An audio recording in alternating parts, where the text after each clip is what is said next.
भी वो अभी बच्ची है, सब धीरे धीरे सीख जाएगी। उधर कार में विक्रांत अपने टैब में मेल्स चेक कर रहा था और अंशा खिड़की से बाहर देख रही थी। अंशा अब भी विक्रांत और उसके परिवार से नाराज थी, ऊपर से विक्रांत का वाइल्ड रोमांस। तभी अंशा के मन में कुछ आता है और वह विक्रांत की ओर देखकर पूछती है, सर क्या मैं आपसे कुछ पूछ सकती हूँ? विक्रांत उसकी तरफ देखता है, फिर हम कहता है तो अंशा क्यूट फेस बनाकर पूछती है, सर क्या ये आपकी असली फैमिली है या फिर मुझसे शादी करने के लिए कोई फैमिली उधार पर ली है? विक्रांत अंशा का ये बेवकूफी भरा सवाल सुनकर उसे घूरते हुए कहता है, तुम्हें क्या लगता है? अंशा होंठ गोल करके कहती है, आई थिंक ये आपकी असली फैमिली है। बिल्लू की शक्ल आपसे बहुत मिलती है, वो आपका बेबी ब्रदर ही लगता है, विक्रांत ओबेरॉय का छोटा भाई बिल्लू ओबेरॉय। ये कहकर अंशा पेट पकड़कर हंसने लगती है। विक्रांत उसकी कमर में हाथ डालकर उसे खुद के करीब खींचकर उसके कान में गर्म सांसें छोड़ते हुए कहता है, स्वीट हार्ट बहुत मजाक सूझ रहा है, रात को बिस्तर पर बताता हूँ। अभी हम मंदिर जा रहे हैं इसलिए छोड़ रहा हूँ। उधर मेले में डेनिस उर्वशी के साथ आइसक्रीम खा रहा था। डेनिस उर्वशी के होंठों पर लगी आइसक्रीम देखकर कहता है, वाइफी कार में चलो, मुझे तुम्हें अभी खाने का मन है। उर्वशी डेनिस को आंखें छोटी करके देखती है और कहती है, डेनिस जी आप। डेनिस उर्वशी के होंठों पर अपने होंठ रखकर उसकी बोलती बंद कर देता है और बिना ब्रेक के कार की तरफ बढ़ जाता है। मेले में भीड़ बहुत ज्यादा थी, इसलिए किसी का ध्यान डेनिस और उर्वशी पर नहीं गया। वहीं रोलर कोस्टर पर राइड करते करते शोभित की हालत खराब हो गई थी, पर अर्पिता, सैंडी और बिल्लू का झूले से उतरने का मन नहीं कर रहा था। बाकी सब खाने पीने में मग्न थे। मेले में सभी लोग एंजॉय कर रहे थे। दोपहर का वक्त हो चुका था। वहीं मैंगो सौम्या का दुपट्टा पकड़कर उसे एक स्टॉल पर लेकर आता है। उस स्टॉल पर लिखा था, सभी बोतलें सही निशाने से गिराने पर आपको मनपसंद खिलौना मिलेगा। मैंगो ने उस स्टॉल में अंशा के favourite cartoon Oggy and cockroaches के ओगी का टेडी बियर देखा। उसने सोचा क्यों ना वह अपनी मम्मा के लिए ओगी का टेडी बियर जीते, इसलिए वह सौम्या को उस स्टॉल पर लेकर गया। सौम्या ने मैंगो के सिर पर हाथ फेरते हुए पूछा, मैंगो तुम चाहते हो कि मैं तुम्हारे लिए ये गेम खेलूं? मैंगो ने हाँ में सिर हिलाया। सौम्या ने स्टॉल के मालिक से बात कर निशाना लगाने के लिए बोला, लेकिन हर बार उसका निशाना चूक रहा था। तभी वहाँ पीयूष आता है और सौम्या के सिर पर हल्की चपत मारकर कहता है, छोटी बहन तुम एक निशाना भी ठीक से नहीं लगा सकती, तुम कैसी राजकुमारी हो? सौम्या उसे घूरते हुए बोली, ओ हेलो, ज्यादा जुबान मत चलाओ, मैं बिग ब्रदर से तुम्हारी शिकायत कर दूंगी। तुम मुझे और मैंगो को परेशान कर रहे थे, और रही निशाना लगाने की बात, तो अब देखो ये सौम्या ओबेरॉय कैसे पूरी दुकान जीतती है।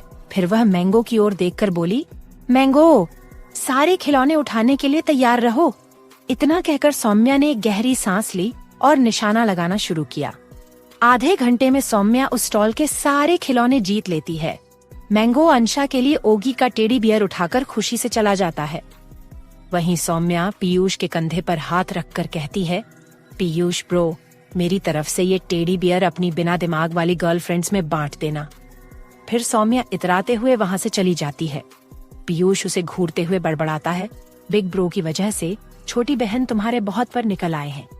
एक बार बिग ब्रो मुंबई वापस चले जाए, उसके बाद तुम्हारी खैर नहीं। उधर मधु, अंकिता और प्रशांत भूल भुलैया में घूम रहे थे और बाहर निकलने का रास्ता ढूंढ रहे थे। नीति पेप्सी के साथ सर्कस देख रही थी और अपने मंगेतर की बुराइयां कर रही थी। जहां एक तरफ मेले में सभी मस्ती कर रहे थे, वहीं डेनिस उर्वशी को गोद में उठाकर अपनी कार तक ले जाता है। फिर उसे खुद से दूर करके फटाफट कार का पिछला दरवाजा खोलता है और उर्वशी को पीछे की सीट पर धकेलता है। खुद भी कार में बैठ जाता है और दरवाजा लॉक कर लेता है। डेनिस कार के डोर में लगा एक बटन प्रेस करता है और कार के शीशे ब्लैक कलर के हो जाते हैं। अब न तो कोई बाहर से कार के अंदर झांक सकता था और न ही अंदर से बाहर का कुछ दिखाई देता था। उर्वशी शर्म से अपनी आंखें बंद कर लेती है और मन ही मन यही सोचती है कि उसका पति कितना ठरकी है। डेनिस नॉटी स्माइल के साथ उर्वशी के ऊपर झुक जाता है और उसे अपनी आंखों में देखने को कहता है। उर्वशी सिर हिलाकर ना कहती है तो डेनिस उसके कान में अपनी गर्म सांसें छोड़ते हुए सेक्सुअल वॉइस में कहता है, वाइफी मैं चाहता हूँ कि तुम मेरी आंखों में अपने लिए प्यार को देखो। Open your eyes. उर्वशी धीरे धीरे अपनी आंखें खोलती है और डेनिस की डिजायर से भरी आंखों में देखने लगती है। डेनिस उसके साड़ी का पल्लू इस तरह से हटाता है कि उसकी उंगलियां उर्वशी के क्लीवेज को छू जाती हैं। जैसे ही उर्वशी के क्लीवेज पर डेनिस की उंगलियां स्पर्श करती हैं, उसकी सांसें तेज हो जाती हैं। डेनिस पल्लू नीचे गिराकर कहता है, wifey, you are so beautiful. वह दीवाने की तरह उर्वशी के चेहरे को चूमने लगता है। अपने हाथों से वह धीरे धीरे उसकी साड़ी उतारता है। डेनिस उसकी साड़ी उतारकर सीट के नीचे फेंक देता है और उर्वशी के नरम होंठों को अपने मुंह में भरकर चूसने और चाटने लगता है। वहीं उर्वशी डेनिस की शर्ट को कंधों से पकड़कर अपनी मुट्ठी में भर लेती है। 15 मिनट बाद डेनिस उर्वशी के नरम होंठों को छोड़कर उसकी गर्दन पर आ जाता है और किस के साथ साथ बाइट भी करने लगता है। डेनिस के हाथ उर्वशी की गोरी कमर को सहला रहे थे, जिससे उर्वशी के दिल की धड़कनें और तेज होती जा रही थी। डेनिस उर्वशी की गर्दन से कॉलर बोन तक पहुंचता है और वहां किस और बाइट करता हुआ धीरे धीरे उसके क्लीवेज तक आ जाता है। डेनिस वक्त के साथ और भी वाइल्ड होता जा रहा था।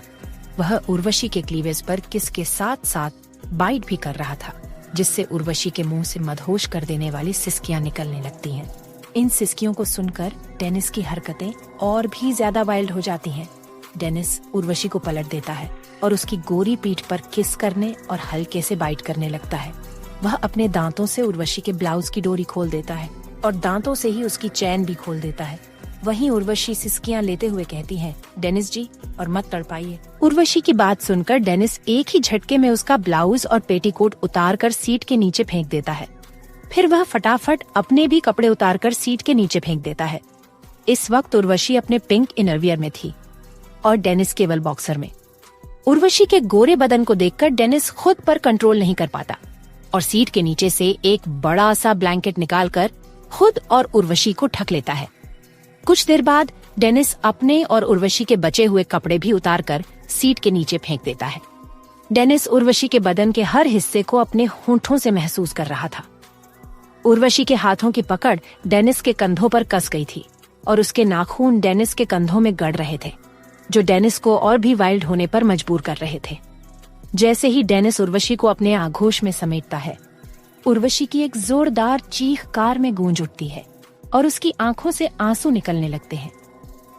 डेनिस उसके होंठों पर अपने होंठ रखकर उसे प्यार करने लगता है।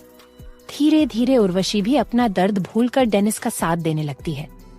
डेनिस और उर्वशी दुनिया को भूलकर अपनी प्यार भरी दुनिया में खो जाते हैं। वहीं दूसरी तरफ विक्रांत और अंशा ओबेरॉय फैमिली की कुलदेवी के मंदिर पहुंच जाते हैं। शाही परिवार की कारों का काफिला देखकर वहां मौजूद भीड़ सिर झुकाकर खड़ी हो जाती है। बॉडीगार्ड्स उतरकर विक्रांत और अंशा की कार को चारों ओर से घेर लेते हैं। रंजीत कार का दरवाजा खोलता है। विक्रांत अपनी आंखों पर शेड्स लगाकर बाहर उतरता है और चारों तरफ एक तेज नजर डालता है।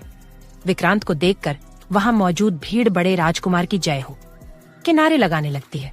वहीं विक्रांत एरोगेंट अंदाज में चलता हुआ कार के दूसरी तरफ आता है और अंशा के लिए दरवाजा खोलकर अपना हाथ आगे बढ़ाता है। लेकिन अंशा, जो विक्रांत से गुस्से में थी, उसे पूरी तरह इग्नोर करते हुए खुद ही कार से उतर जाती है। विक्रांत की मुट्ठियां गुस्से में भींच जाती हैं। अंशा विक्रांत के एक्सप्रेशनलेस चेहरे को एक नजर देखती है और फिर चारों ओर नजर घुमाकर रंजीत से पूछती है, बॉडीगार्ड रंजीत, मंदिर कहाँ है? रंजीत एक पहाड़ी की तरफ इशारा करता है। पहाड़ी को देखकर अंशा का मुंह खुला का खुला रह जाता है। वह घबराई हुई आवाज में पूछती है, हम ऊपर कैसे जाएंगे? विक्रांत कोल्ड वॉइस में कहता है, रंजीत, अपनी मैम को बता दो कि पूरी 501 सीढ़ियां चढ़नी है, तो बकवास बंद करके चलो। विक्रांत और अंशा को उनके बॉडीगार्ड्स चारों ओर से घेर लेते हैं। वहीं विक्रांत अंशा की कलाई कसकर पकड़ लेता है और गुस्से में लगभग घसीटते हुए उसे मंदिर की एंट्री तक ले आता है, जहां से सीढ़ियां शुरू होती हैं, और वो सीढ़ियां भी खड़ी और लंबी थीं। उन्हें देखकर अंशा की तो सांसें ऊपर नीचे होने लगती हैं। उसके अंदर ठीक से खड़े होने की भी ताकत नहीं थी। वह क्या खाक 501 सीढ़ियां चढ़ेगी? वहीं विक्रांत एक नजर अंशा को ऊपर से नीचे तक देखता है।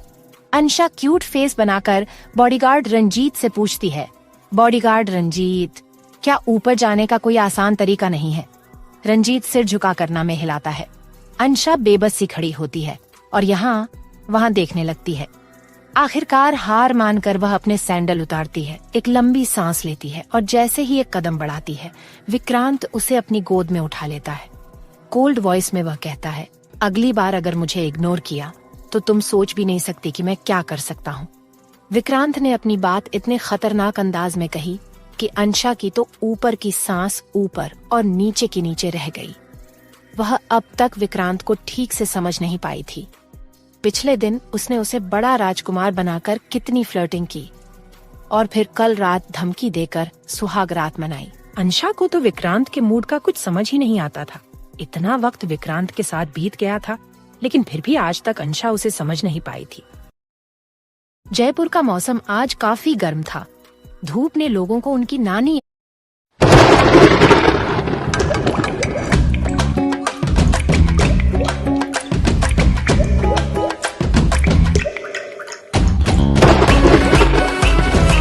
कहीं सीलन की बूंदे आपके घर में भी संगीत बनके ना गूंजे, इसीलिए घर बनाएं ACC gold water shield cement के साथ। याद दिला दी थी। वहीं कुलदेवी के मंदिर पर विक्रांत की गुस्से से लाल आंखों को देखकर अंशा की डर से हालत पतली हो गई और उसकी आंखें अपने आप ही नम हो गईं। अंशा आंखें झुकाकर खुद से ही धीमी आवाज में कहती है, ऐसे अपनी नई नवेली दुल्हन को कौन डराता है, मॉन्स्टर कहीं के। वहीं विक्रांत अंशा को गोद में उठाकर मंदिर की सीढ़ियों पर चढ़ना शुरू करता है और अंशा के कान में ठंडी आवाज में कहता है, तो अपने नए नवेले दूल्हे को कौन इग्नोर करता है। विक्रांत का यह सीरियस मजाक सुनकर अंशा आंखें फाड़कर उसे एक टक देखने लगती है। पीछे रंजीत और बाकी बॉडीगार्ड्स विक्रांत और अंशा के पीछे पीछे चल रहे थे। वहीं विक्रांत अंशा से कहता है, स्वीट हार्ट, ऐसे मत देखो, मैं अपने काबू से बाहर हो जाऊंगा। अंशा इधर उधर देखने लगती है। चिलचिलाती धूप में विक्रांत अंशा को अपनी गोद में उठाए हुए सीढ़ियां चढ़ रहा था और धूप के कारण सीढ़ियां भी गर्म हो रखी थी। अंशा विक्रांत के माथे पर कुछ पसीने की बूंदें देखकर अपनी साड़ी के पल्लू से उसका पसीना साफ करती है और उसके चेहरे पर फूंक मारने लगती है। विक्रांत अंशा को अपनी केयर करते देखकर ठंडी आवाज में कहता है, स्वीट हार्ट, मुझे सिड्यूस करने की कोशिश कर रही हो? कहीं मुझे सिड्यूस करना तुम्हें भारी ना पड़ जाए? अंशा विक्रांत को आंखें छोटी करके देखते हुए कहती है, मैं आपको कब सिड्यूस कर रही हूँ? मैं तो आपका पसीना साफ कर रही हूँ। आप मुझे नीचे उतार दीजिए, आप थक गए होंगे। लेकिन विक्रांत भी विक्रांत ही था। वो नोटी स्माइल के साथ कहता है, स्वीट हार्ट, तुम चिंता मत करो, तुम्हारा हबी थकने वाला नहीं है। बिस्तर पर मेरी परफॉर्मेंस हर बार की तरह रहेगी। 5 घंटे से पहले तुम्हें नहीं छोड़ने वाला। अंशा विक्रांत के सीने में अपना छोटा सा चेहरा छुपाकर धीरे से कहती है, विक्रांत सर, आपको शर्म है या नहीं? आपकी बात सब बॉडीगार्ड्स ने सुन ली, अब सब मेरे बारे में क्या सोचेंगे? विक्रांत अंशा की नाक पर अपनी नाक टच करता है और कहता है, यही कि हमारी मैम बड़ी बुद्धू है, हमारे बॉस के प्यार को समझती ही नहीं। अंशा अपना छोटा सा चेहरा उठाकर विक्रांत को देखकर कहती है, सर, बुद्धू से याद आया, हमारे बेबीज कहाँ हैं? मैंने उन्हें सुबह से देखा ही नहीं। विक्रांत अंशा को बताता है कि वो तीनों बाकी सबके साथ मेले में घूमने गए हैं। अंशा रोनी सूरत बनाकर कहती है, तो फिर हम मंदिर क्यों आए हैं? हमें भी सबके साथ मेला घूमने चलना चाहिए था। विक्रांत अंशा को नीचे उतार कर कहता है, स्वीट हार्ट, बाकी बातें बाद में करेंगे, पहले पूजा कर ले। अंशा देखती है कि वे इतनी जल्दी 501 सीढ़ियां चढ़ गए हैं। वह विक्रांत के कंधे थपथपाते हुए कहती है, आप तो मेरे आयरन मैन हैं। वाओ, आपने तो इतनी जल्दी मुझे ऊपर पहुंचा दिया।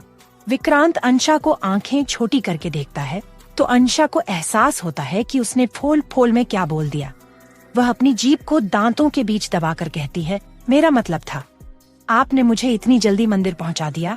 अंशा को इस पल अपने आयरन मैन पर बहुत प्यार आ रहा था। उसका मन विक्रांत को किस करने का कर रहा था, पर वे मंदिर में थे, इसलिए अंशा खुद को कंट्रोल करती है। फिर विक्रांत और अंशा कुलदेवी की पूजा कर लेते हैं और उसके बाद विक्रांत और अंशा अपने हाथों से गरीबों में कंबल और मिठाई बांटते हैं। सभी गरीब उनकी जोड़ी के लिए दुआएं देते हैं कि उनकी जोड़ी हमेशा बनी रहे और अंशा जल्दी ही शाही परिवार को अपना वारिस दे। अंशा शर्माकर विक्रांत को देखकर नजरें झुका लेती हैं। विक्रांत अंशा को मंदिर के पीछे वाले सनसेट पॉइंट पर ले जाता है। उसे शर्माते देखकर कहता है, तो होने वाली महारानी कब रियासत को उसका वारिस दे रही हो? अंशा जमीन पर पैर से मिट्टी इधर उधर करते हुए कहती है, मैं तो अभी खुद बच्ची हूँ, एक बेबी दूसरे बेबी को कैसे संभाल सकता है? विक्रांत अंशा को पीछे से बाहों में भरकर उसके कंधे पर किस करके कहता है, जैसे तुम उन तीनों शैतानों को संभालती हो, वैसे ही हमारे चौथे बेबी को भी संभाल लेना। अचानक ही माहौल में खामोशी छा जाती है। अंशा डूबते सूरज को देखकर विक्रांत के एहसासों को महसूस करने लगती है। उसे अपनी पीठ पर विक्रांत की दिल की धड़कनें महसूस हो रही थीं। वहीं विक्रांत भी अंशा को अपने आगोश में भरकर खड़ा था। कभी कभी जुबान वो नहीं कह पाती जो दिल कहता है, और इस वक्त अंशा और विक्रांत एक दूसरे का दिल सुन रहे थे। विक्रांत अपनी आंखें बंद कर अंशा के कंधे पर होंठ रखकर खड़ा था। तभी उसका फोन बजने लगता है और दोनों अपने अपने होश में आते हैं। विक्रांत फोन पर दिख रहे नाम को देखकर अंशा के गाल पर प्यार से हाथ फेर कर कहता है, मैं अभी आता हूँ। फिर विक्रांत फोन लेकर कुछ दूर चला जाता है। वहीं अंशा खुद से ही बोलती है, अंशा बुद्धू, विक्रांत सर दिल के इतने भी बुरे नहीं हैं। हाँ, पर थोड़े बुरे हैं जब मुझ पर गुस्सा करते हैं और जबरदस्ती वाला रोमांस करते हैं। बाकी तो मेरे विक्रांत सबसे अच्छे हैं। फिर अंशा थोड़ा शर्मा कर विक्रांत को देखकर कहती है, और ठरकी हवसी भी है। बोलकर अंशा अपना चेहरा शर्माते हुए अपनी हथेलियों में छुपा लेती है। वह अपने ही ख्यालों में मग्न होती है कि तभी उसके कानों में एक आवाज पड़ती है, हेलो मिस। अंशा अपने चेहरे से हाथ हटाकर देखती है। उसके सामने एक लड़का कैमरा लेकर खड़ा था। वो लड़का अंशा को देखकर कहता है, हाय, तुम तो बहुत खूबसूरत हो, तुम्हें तो मॉडल होना चाहिए था। अंशा अपनी तारीफ सुनकर हंसते हुए कहती है, थैंक यू, पर मुझे तो बड़े होकर रेस्टोरेंट खोलना है। वो लड़का अंशा के गाल पर लगी मिट्टी देखकर बिना उसकी इजाजत के उसके गाल से मिट्टी साफ कर देता है। वहीं कुछ दूर खड़ा विक्रांत जब अंशा को देखता है तो गुस्से से उसकी पकड़ फोन पर कस जाती है। विक्रांत फोन डिस्कनेक्ट करके अंशा की तरफ बढ़ता है, जबकि अंशा इससे बेखबर उस लड़के से हंस हंस कर बात कर रही होती है। बातों ही बातों में अंशा उसका हाथ थाम लेती है और हंसते हुए उसके कंधे पर हाथ रख देती है। तभी विक्रांत उनके पास पहुंचकर उस लड़के को गर्दन से पकड़कर अंशा से दूर करता है, और इससे पहले कोई कुछ समझ पाता, वो लड़के के चेहरे पर एक जोरदार मुक्का मारता है, जिससे उसकी नाक से खून बहने लगता है। विक्रांत दूर खड़े रंजीत को इशारा करता है और कहता है, उस लड़के को अपने अड्डे पर ले जाए। रंजीत तुरंत उस लड़के को घसीटते हुए वहाँ से ले जाता है। फिर विक्रांत अंशा की तरफ पलटता है। विक्रांत की गुस्से से लाल आंखें देखकर अंशा डर जाती है। ऐसा ही गुस्सा उसने तब देखा था जब शंशाक ने सगाई में उसके करीब आने की कोशिश की थी। उसके बाद से शंशाक कहाँ लापता हुआ, किसी को आज तक नहीं पता चला। अब विक्रांत अंशा के बालों में भरी मिट्टी को देखकर दांत भींचते हुए कहता है, मैंने तुम्हें परायों से बात करने से मना किया था, फिर तुमने उससे बात कैसे की और उसे खुद को छूने कैसे दिया? अंशा दर्द से कराहते हुए कहती है, सर मेरे बालों को छोड़ दीजिए, बहुत दर्द हो रहा है। विक्रांत उसकी बात अनसुनी करके बालों की पकड़ और कसते हुए दहाड़ता है, अब क्यों नहीं हंस रही, जैसे उस पराये मर्द के साथ हंस रही थी। अंशा विक्रांत के गुस्से को देखकर बुरी तरह डर जाती है और इधर उधर देखकर मदद ढूंढने लगती है, लेकिन वहाँ किसी में विक्रांत के खिलाफ जाने की हिम्मत नहीं थी। विक्रांत अंशा को घूरते हुए कहता है, अब तुम्हें मैं तुम्हारी इस गलती की ऐसी सजा दूंगा जो तुम जिंदगी भर नहीं भूलोगी। वो अंशा को अपने कंधे पर उठाकर मंदिर के बाहर ले जाता है। ड्राइवर पहले से ही कार लेकर खड़ा होता है। विक्रांत अंशा को कार में धकेलकर खुद भी बैठ जाता है और गुस्से में चिल्लाते हुए ड्राइवर को कार का इंजन स्टार्ट करने को कहता है। ड्राइवर डरते हुए तुरंत इंजन स्टार्ट करता है और कार में तेज म्यूजिक बजने लगता है। अंशा डर के मारे सीट से सटकर पीछे खिसक जाती है। तभी विक्रांत उसकी गर्दन पकड़कर उसे अपने चेहरे के करीब करता है और कहता है, तुम मेरी प्रॉपर्टी हो, तुम्हें कोई देखे या छुए ये मैं बर्दाश्त नहीं कर सकता। अब जब तुमने सब कुछ जानते हुए भी ये गलती की है तो सजा तो मिलेगी ही। इतना कहकर विक्रांत बिना देरी किए अंशा के होंठों पर अपने होंठ रखकर बाइट करने लगता है। अंशा दर्द से छटपटाते हुए विक्रांत की पीठ पर मुक्के मारती है ताकि वो खुद से दूर हो जाए, लेकिन उसके नाजुक हाथों का असर विक्रांत की लोहे जैसी बॉडी पर नहीं होता। विक्रांत उसे किस नहीं बल्कि बाइट कर रहा था। अंशा की आंखों से लगातार आंसू बह रहे थे। आज उनकी शादी का पहला ही दिन था और आज ही विक्रांत का गुस्सा उस पर फूट पड़ा। विक्रांत अंशा के होंठों को छोड़कर उसकी गर्दन पर बाइट करने लगा। विक्रांत के हाथ अंशा की साड़ी खोल रहे थे। अंशा रोते हुए कहती है, यू मास्टर, छोड़िए मुझे, बहुत दर्द हो रहा है। अंशा रोती बिलखती रही, पर विक्रांत अंशा की पूरी बॉडी पर बाइट तब तक करता रहा जब तक अंशा डर से बेहोश नहीं हो गई। वहीं उसके बेहोश हो जाने पर विक्रांत उसे घूरते हुए बोला, बाकी की पनिशमेंट तुम्हें बिस्तर पर दूंगा। रात हो चुकी थी। दूसरी तरफ महल में सभी लोग लौट आए थे और डिनर करके अपने अपने रूम में आराम कर रहे थे। विक्रांत और अंशा अभी तक महल नहीं लौटे थे। उनके रूम में पेप्सी, मैंगो, सैंडी और बिल्लू खेल रहे थे और अंशा का इंतजार कर रहे थे। चारों मस्ती में थे। तभी मैंगो बाकी तीनों से कहता है, तुम सबको मालूम है मैं मम्मा के लिए गिफ्ट लाया हूँ। वहीं बिल्लू भी फुदकते हुए बोला, मैं तो बेबी डॉल को कल मुंह दिखाई में गिफ्ट दूंगा। पेप्सी हैरानी से पूछता है, तू मम्मा को कल क्या गिफ्ट देगा? बिल्लू फुदकते हुए बोला, वही बैलून जो अर्पिता दीदी ने मेले से दिलवाया था। पेप्सी और सैंडी एक दूसरे को देखकर मुस्कुराते हैं। सैंडी बोली, मैं भी अपनी मम्मा को कल मुंह दिखाई में गिफ्ट दूंगी। चारों बहुत खुश हो रहे थे। तभी रूम का दरवाजा खुलता है और विक्रांत अंशा को गोद में लेकर रूम में एंटर करता है। अपने कमरे में बच्चों और बिल्लू को देखकर वह ठंडी आवाज में कहता है, तुम सब यहाँ? सैंडी फुदकते हुए म्याऊ म्याऊ करती हुई अंशा की तरफ देखती है। विक्रांत अंशा को बेड पर बैठा देता है। अंशा इस वक्त होश में थी।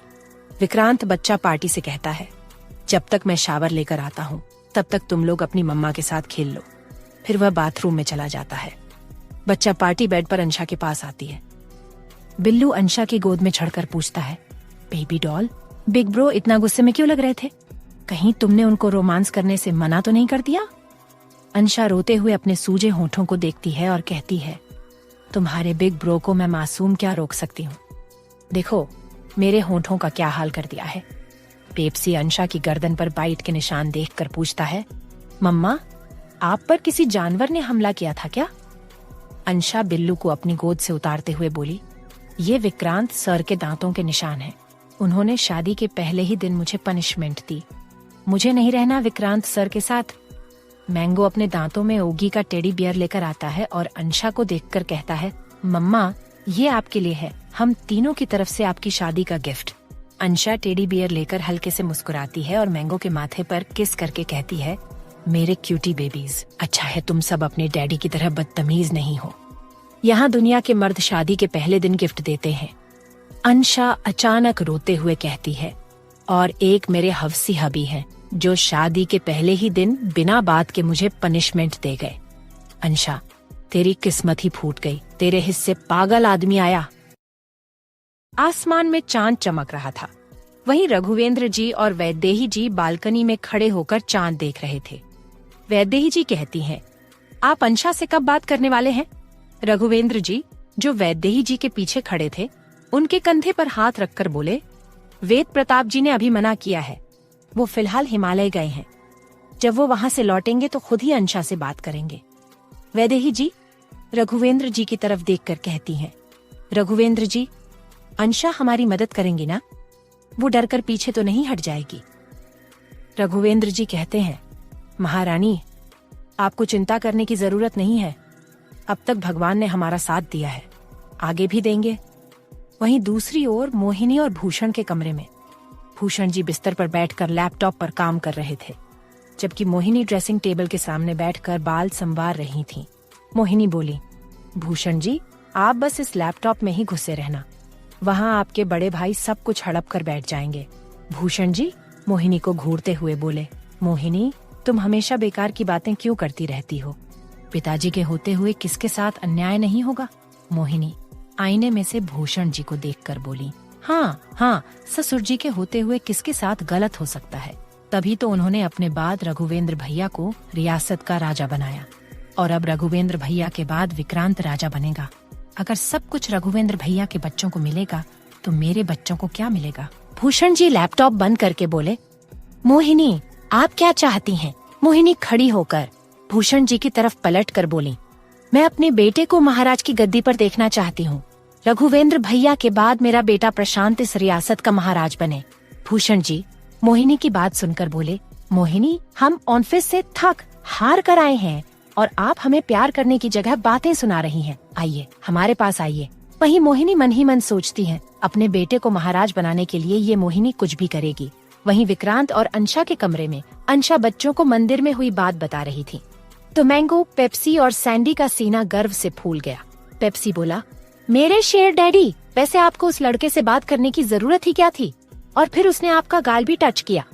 मेरे डैडी ने उसे अच्छा मारा, सैंडी फुदकते हुए गुस्से में बोली। मम्मा, आप सिर्फ मेरे डैडी की है, वही आपको प्यार कर सकते हैं। मैंगो अंशा की कमर पर अपना चेहरा रगड़ते हुए बोला। मम्मा, डैडी की जगह अगर मैं होता तो उसे जिंदा नहीं छोड़ता। अंशा आंखें छोटी करके तीनों को घूरते हुए बोली। तुम तीनों नालायक, हमेशा अपने डैडी का ही साथ देते हो, कभी मेरा साथ नहीं देते। इतना कहकर अंशा क्यूट अंदाज में रोने लगी। दोस्त दोस्त न रहा, प्यार प्यार न रहा, जिंदगी तेरा एतबार न रहा। मैं अब गाड़ी के आगे कूदकर मर जाऊंगी जब मेरे बच्चे भी मेरे नहीं रहे। वहीं बिल्लू अंशा की गोद में चढ़ते हुए बोला। बेबी डॉल, मैं हूं ना, कोई तुम्हारा साथ दे या न दे, मैं हमेशा तुम्हारे साथ हूँ। अगर तुम एक बिल्ली होती तो मैं तुमसे शादी कर लेता। तभी बिल्लू को 3 जोड़ी आंखें घूरती हुई महसूस हुई। वो हंसते हुए बोला, अरे बिग ब्रदर्स के लाडले बस बेबी डॉल का दिल खुश कर रहे थे।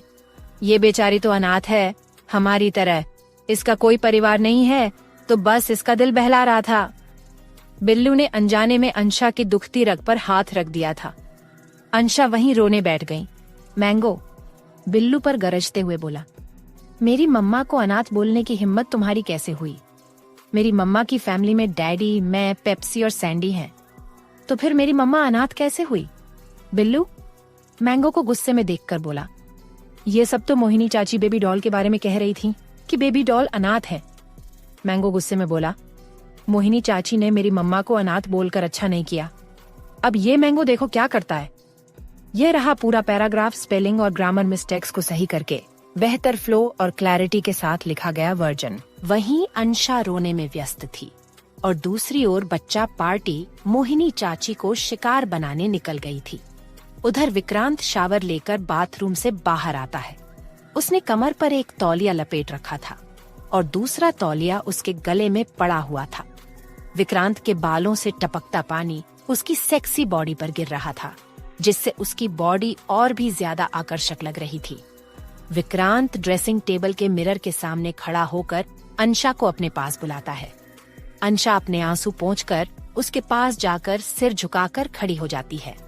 विक्रांत उसे अपना गले का तौलिया देते हुए कहता है, स्वीट हार्ट, चलो मेरे बालों को तौलिए से सुखाओ। अंशा तौलिया हाथ में लेकर शर्माते हुए कहती है, मुझे बहुत शर्म आ रही है। विक्रांत उसके शर्म से लाल हुए चेहरे को देखते हुए कहता है, स्वीट हार्ट, कल रात तो तुम इसी बॉडी पर किस और बाइट कर रही थी, तब तो तुम्हें शर्म नहीं आ रही थी। विक्रांत की बात सुनकर अंशा की आंखें फटी की फटी रह जाती हैं। वो सोचती है, कल रात तो ऐसा कुछ नहीं हुआ था। हाँ, पूरी रात विक्रांत ने उसे अपनी बाहों में कस कर रखा था और प्यार करता रहा। अंशा अपने ख्यालों में गुम थी कि तभी विक्रांत की कड़क आवाज उसके कानों में गूंजती है, स्वीट हार्ट, अब तुम मेरी वाइफ हो, ये काम करना तुम्हारी ही जिम्मेदारी है। अब जल्दी से मेरे बाल सुखाओ। अंशा के पास कोई ऑप्शन नहीं था कि वो विक्रांत से बच सके। वह तौलिया लेकर उसके सामने आकर खड़ी हो जाती है और अपने पंजे ऊंचे करके उसके बाल सुखाने लगती है। तभी अंशा की साड़ी का पल्लू सरक कर उसके क्लीवेज से हट जाता है। उसके ब्लाउज के डीप नेक से क्लीवेज साफ दिख रहा था, जिस पर पहले से ही विक्रांत के बाइट के निशान थे। ये देखकर विक्रांत का गला सूखने लगता है और उसके हाथ अंशा की गोरी कमर पर कस जाते हैं। अंशा को अपनी कमर पर विक्रांत के ठंडे हाथ महसूस होते हैं तो उसकी आंखें अपने आप बंद हो जाती हैं। विक्रांत के टच से अंशा के पूरे शरीर में एक मदहोशी सी दौड़ जाती है और वह गहरी गहरी सांसें लेने लगती है। दोनों एक दूसरे की गर्म सांसों को अपने चेहरे पर महसूस कर रहे थे। अंशा के हाथ रुक चुके थे और तभी विक्रांत डेविल स्माइल करते हुए उसके साड़ी के पल्लू को अपने दांतों से खींचकर हटा देता है। वह अंशा की कमर को मजबूती से पकड़कर उसके क्लीवेज पर किस करता है और धीमी सेक्सी आवाज में कहता है, sweet heart, I need you.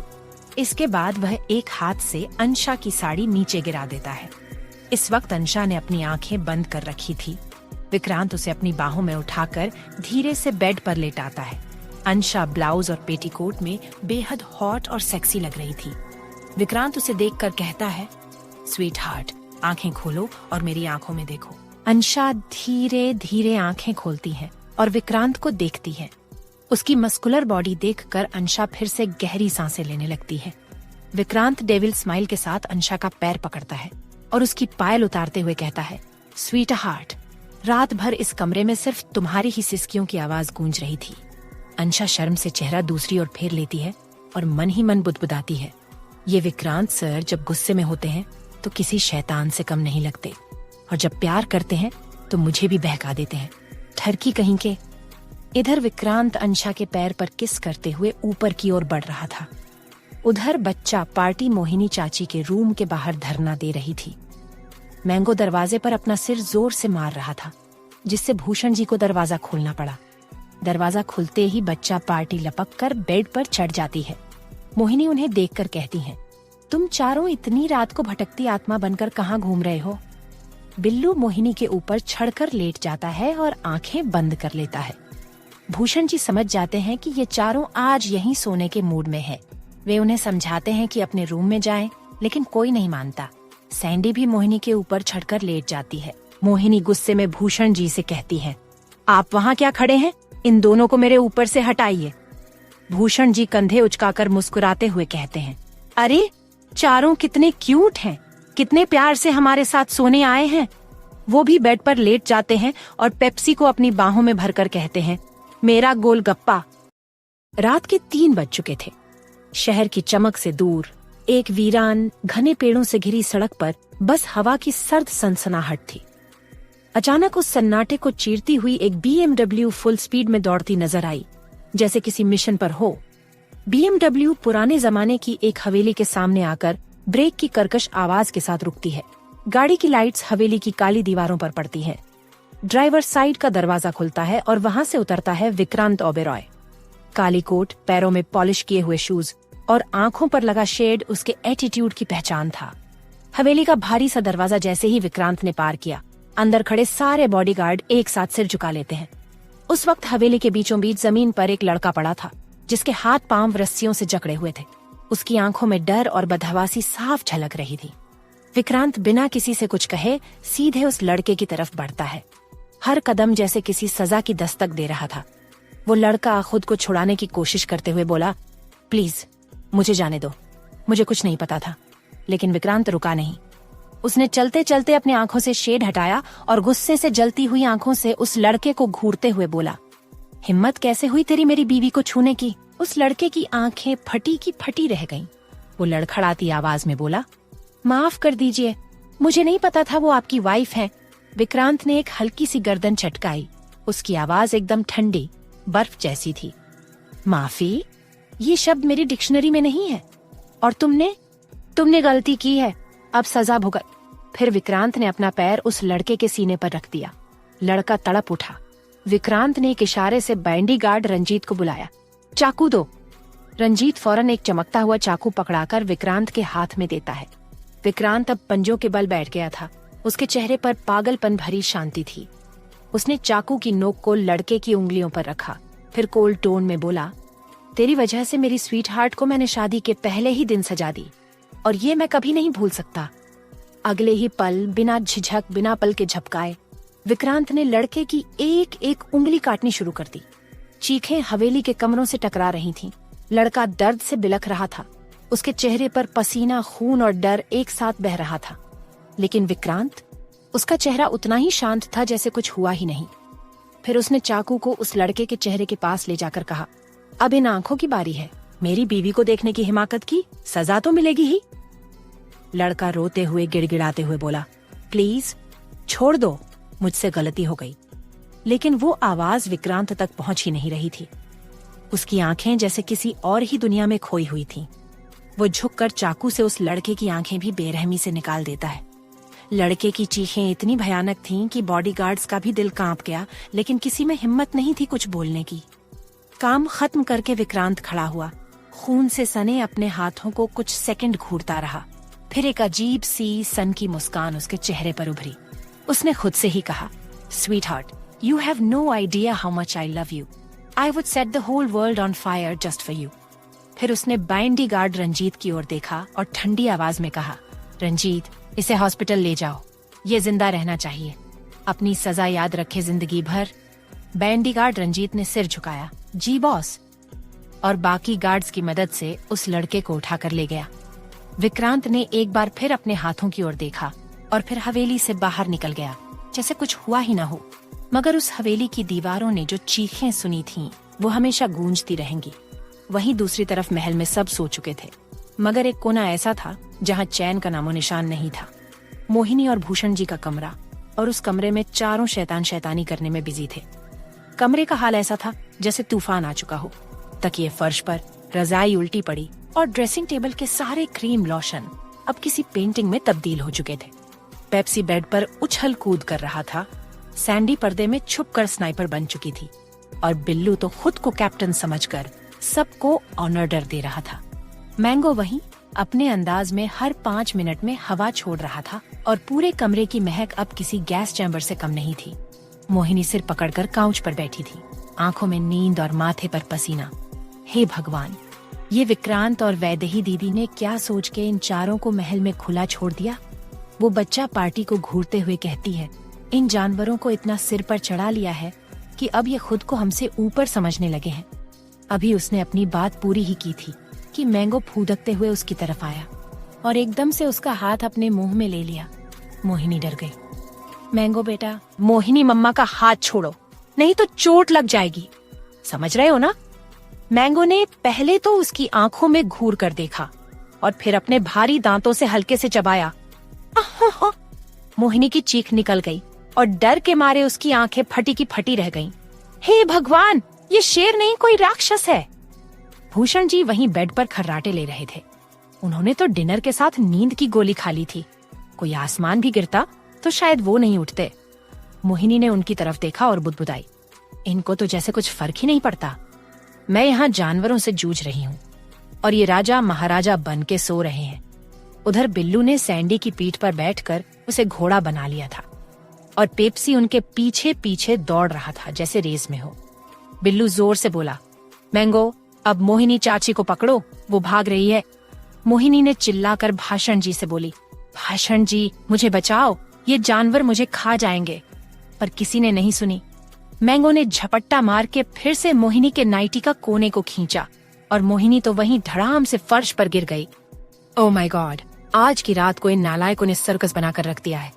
इतना कहकर मोहिनी की सांसें तेज हो गईं और अचानक उसके होश उड़ गए और फर्श पर मोहिनी बेहोश और ऊपर से बिल्लू की आवाज, पेप्सी, सैंडी और मैंगो, चलो अब मिशन पूरा हो गया, भागो। चारों बच्चा पार्टी मिशन कंप्लीट करके मस्ती करते हुए रूम से ऐसे निकले जैसे कोई फिल्मी हीरो गैंग हो। पीछे बस रह गईं मोहिनी चाची बेसुध फर्श पर पड़ी और पास ही खर्राटे मारते भूषण जी। मोहिनी चाची को नाइट शॉक देकर बच्चा पार्टी फुदकते हुए वापस अंशा और विक्रांत के कमरे की ओर लौटती है। दरवाजा खुला ही था तो किसी ने भी दस्तक देना जरूरी नहीं समझा। एक एक करके चारों बिल्लू, सैंडी, पेप्सी और मैंगो चुपचाप अंदर घुस गए जैसे कोई सीक्रेट मिशन हो। अंदर अंधेरा था, बस बेड की साइड लैंप की हल्की रोशनी थी। अंशा गहरी नींद में थी, आराम से ब्लैंकेट में लिपटी हुई। तभी मैंगो पूरे रॉयल ठाट से उछलकर बेड पर चढ़ा, उसके पीछे पेप्सी अपनी पूंछ हिलाते हुए, फिर सैंडी और आखिर में बिल्लू भी।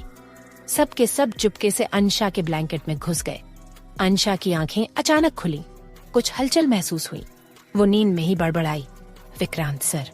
लेकिन अगले ही पल जब उसे बिल्लू अपने पेट पर बैठा दिखा तो वो झट से उठ बैठी। तुम लोग अभी तक सोए नहीं? वो आंखें मलते हुए बोली, शक से सबको घूरते हुए। बिल्लू उसके पेट पर लेट गया और बहुत ऐंठते हुए बोला, बेबी डॉल, नींद आ ही नहीं रही थी तो सोचा तुम्हारे पास आ जाए। और सुन लो, इस महल का होने वाला राजा मैं ही हूँ, तो अगली बार मुझसे सवाल मत करना, ओके? अंशा ने भौहें उठाते हुए मुंह बनाया। वाह, बिल्कुल अपने बी ब्रो पर गए हो। वो भी मुझे धमकी देते हुए रोमांस करते हैं और अब तुम भी लाइन पर आ गए हो। सैंडी उछलती हुई आई और अंशा की गोद में बैठ गई। मम्मा, डैडी कहाँ है? पेप्सी ने झपकी लेते हुए पूछा। हाँ मम्मा, डैडी ने हमें गुड नाइट भी नहीं कहा। मैंगो ने बस एक लंबी जम्हाई ली और आंखें मूंद ली। अंशा ने तुरंत शिकायती लहजा अपनाया। डैडी की क्या बात कर रहे हो? वो तो दिन भर मुझे डरा धमका कर रोमांस करते हैं, बोलते कुछ है करते कुछ और। कभी कहते हैं मुझे प्यार करते हैं, पर ये बोलकर पनिशमेंट देते हैं। तुम्हारे डैडी पर मुझे बिल्कुल भी भरोसा नहीं है। चारों उसकी बातों पर हंसते हंसते लोटपोट हो गए। बिल्लू पेट पकड़कर बोला, बेबी डाइनल, बीब्रो की जगह कोई और होता तो अब तक डर के भाग गया होता। अंशा क्यूट फेस बनाकर पूछती है, क्यों? बिल्लू दांत दिखाते हुए बोला, तुम्हारी शिकायतों से परेशान होकर। चारों हंसते हंसते आखिर थक कर एक एक कर सोने लगे। अंशा ने सबको ढक दिया और खुद भी गुस्से वाला क्यूट फेस बनाकर लेट गई। कुछ देर बाद दरवाजा हल्के से खुला। विक्रांत अंदर आया। हाथ में मोबाइल था, लेकिन जैसे ही नजरें बेड पर गईं, वो ठहर गया। अंशा और बच्चा पार्टी एक ही ब्लैंकेट में लिपटे हुए सो रही थी। सबके चेहरे शांत मासूम। विक्रांत के होठों पर एक सॉफ्ट स्माइल आ गई। वो धीरे से आगे बढ़ा, एक एक करके सबके माथे पर किस किया। सबसे पहले अंशा का, फिर बिल्लू, सैंडी, पेप्सी और मैंगो का। फिर वो चुपचाप वॉशरूम में चला गया। कुछ ही देर में बाहर आया, भीगे बाल, ब्लैक लोअर और मैचिंग टी शर्ट पहने हुए। एक नजर सब पर डाली, फिर जाकर बेड के उस साइड लेट गया जहां मैंगो फैला पड़ा था। विक्रांत बड़बड़ाया, इतनी भीड़, अब तो रोमांस का कोई चांस ही नहीं। और फिर एक लंबी सांस लेकर विक्रांत भी आंखें मूंद लेता है। बिल्कुल नीचे आपके दिए गए पैराग्राफ को सही स्पेलिंग और ग्रामर के साथ बिना किसी कंटेंट बदलाव के लिखा गया है। वहीं अगली सुबह से ही अंशा और उर्वशी की मुंह दिखाई के फंक्शन की तैयारियां शुरू हो चुकी थी। वहीं विक्रांत की आंखें खुलती हैं तो अपने ऊपर सैंडी को सोते हुए देखता है। विक्रांत सैंडी की पीठ सहलाते हुए कहता है, डैडी की प्रिंसेस। फिर विक्रांत पेप्सी और मैंगो को देखकर, मम्मा के नालायक बेटे। फिर विक्रांत स्माइल करते हुए सैंडी को बेड पर लिटाकर खुद जिम चला जाता है। वहीं विक्रांत जब जिम में पहुंचता है तो पहले से डेनिस जिम में पुशअप कर रहा था। वहीं डेनिस विक्रांत को देखकर रुक जाता है और नॉटी स्माइल करते हुए कहता है, भाई बड़ी लंबी सुहागरात मनाई है, मेरी क्यूट साली साहिबा को चलने फिरने लायक तो छोड़ा है ना। विक्रांत तीखी नजरों से डेनिस को देखकर अपनी टी शर्ट उतारकर पुशअप करने लगता है और कोल्ड वॉइस में कहता है, डेनिस छुट्टियां बहुत हो चुकी हैं, आज शाम ही तुम बेबी को लेकर मुंबई चले जाना और कल से ऑफिस को संभालना, ओके। डेनिस आंखें छोटी करके कहता है, तेरे उन बच्चों को मैं अपने साथ नहीं लेकर जाने वाला। वो मेरी उर्वशी से पूरे दिन चिपके रहेंगे हैं और उर्वशी मुझे प्यार करने की जगह तेरे बच्चों को प्यार करेगी। तू कैसे बर्दाश्त करता है जब अंशा तुम्हारी जगह उन्हें ज्यादा प्यार करती है। विक्रांत तिरछी मुस्कान मुस्कुराते हुए कहता है, जब तू बाप बनेगा तो पता चल जाएगा। फिर दोनों दोस्त पुशअप करने लगते हैं। वहीं विक्रांत जब अपने कमरे में पहुंचता है तो अंशा को रूम की खिड़की के पास खड़ा देखता है। विक्रांत अंशा के पीछे जाकर खड़ा हो जाता है और उसके कंधे पर सिर रखकर पूछता है, स्वीट हार्ट अब कैसा फील हो रहा है। अंशा विक्रांत की तरफ घूमकर रोते हुए कहती है, ये मुझे डर लग रहा है। विक्रांत अंशा के छोटे से चेहरे को अपने हाथों में थामकर, why sweetheart. Ansha Vikrant की टी शर्ट अपनी मुट्ठी में भरकर कहती है, वो आज मेरी पहली रसोई की रस्म है। अगर मैंने गलती से खीर में नमक डाल दिया और सब्जी में चीनी डाल दी तो आपकी फैमिली मेरे बारे में क्या सोचेगी। विक्रांत अंशा के चेहरे पर आ रहे बालों को कान के पीछे करके कहता है, स्वीट हार्ट मेरी नहीं, हमारी फैमिली। अंशा विक्रांत को देखकर कहती है, वैसे मैं अभी भी हमारी फैमिली से नाराज हूँ। विक्रांत नजरों ही नजरों में पूछा, क्यों?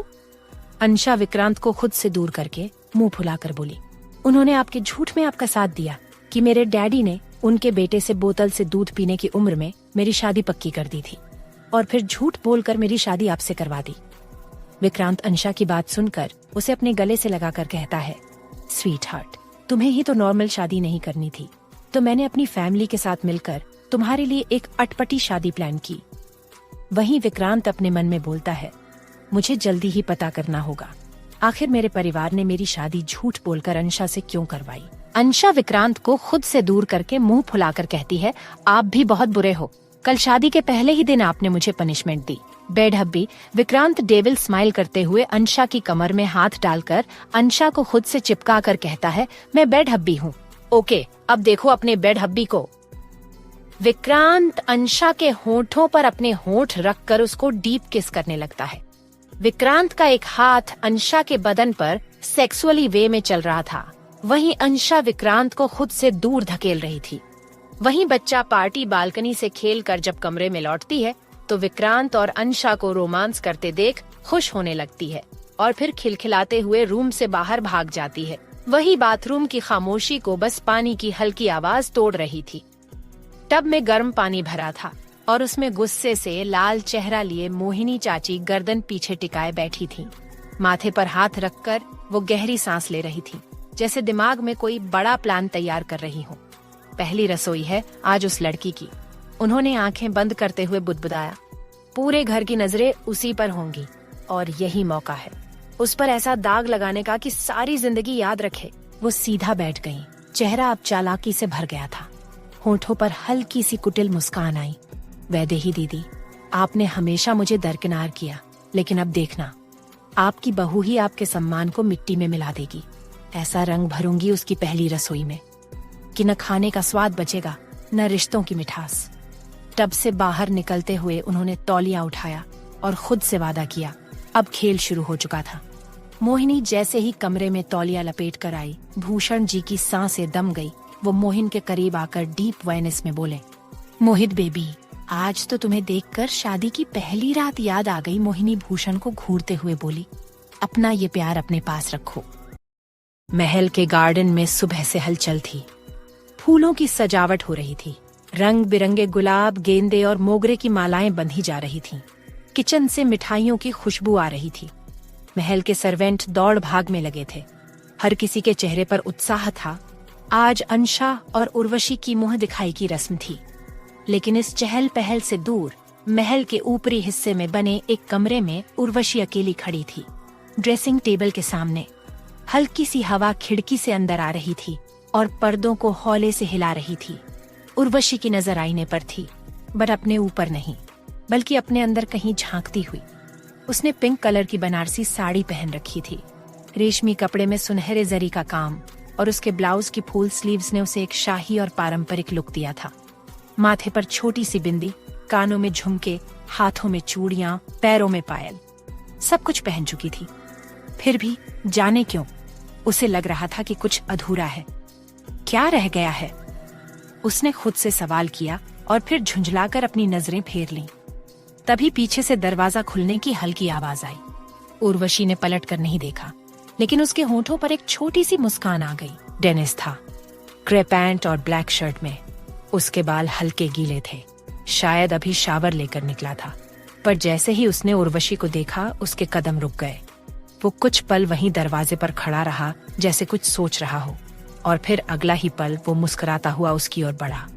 वो उसके बिल्कुल करीब आकर रुका और धीरे से उसके कान के पास झुककर गर्म सांसें छोड़ते हुए बोला, वाइफी, तुम मुझे ठरकी बोलती हो, पर कभी खुद को आईने में देखा है?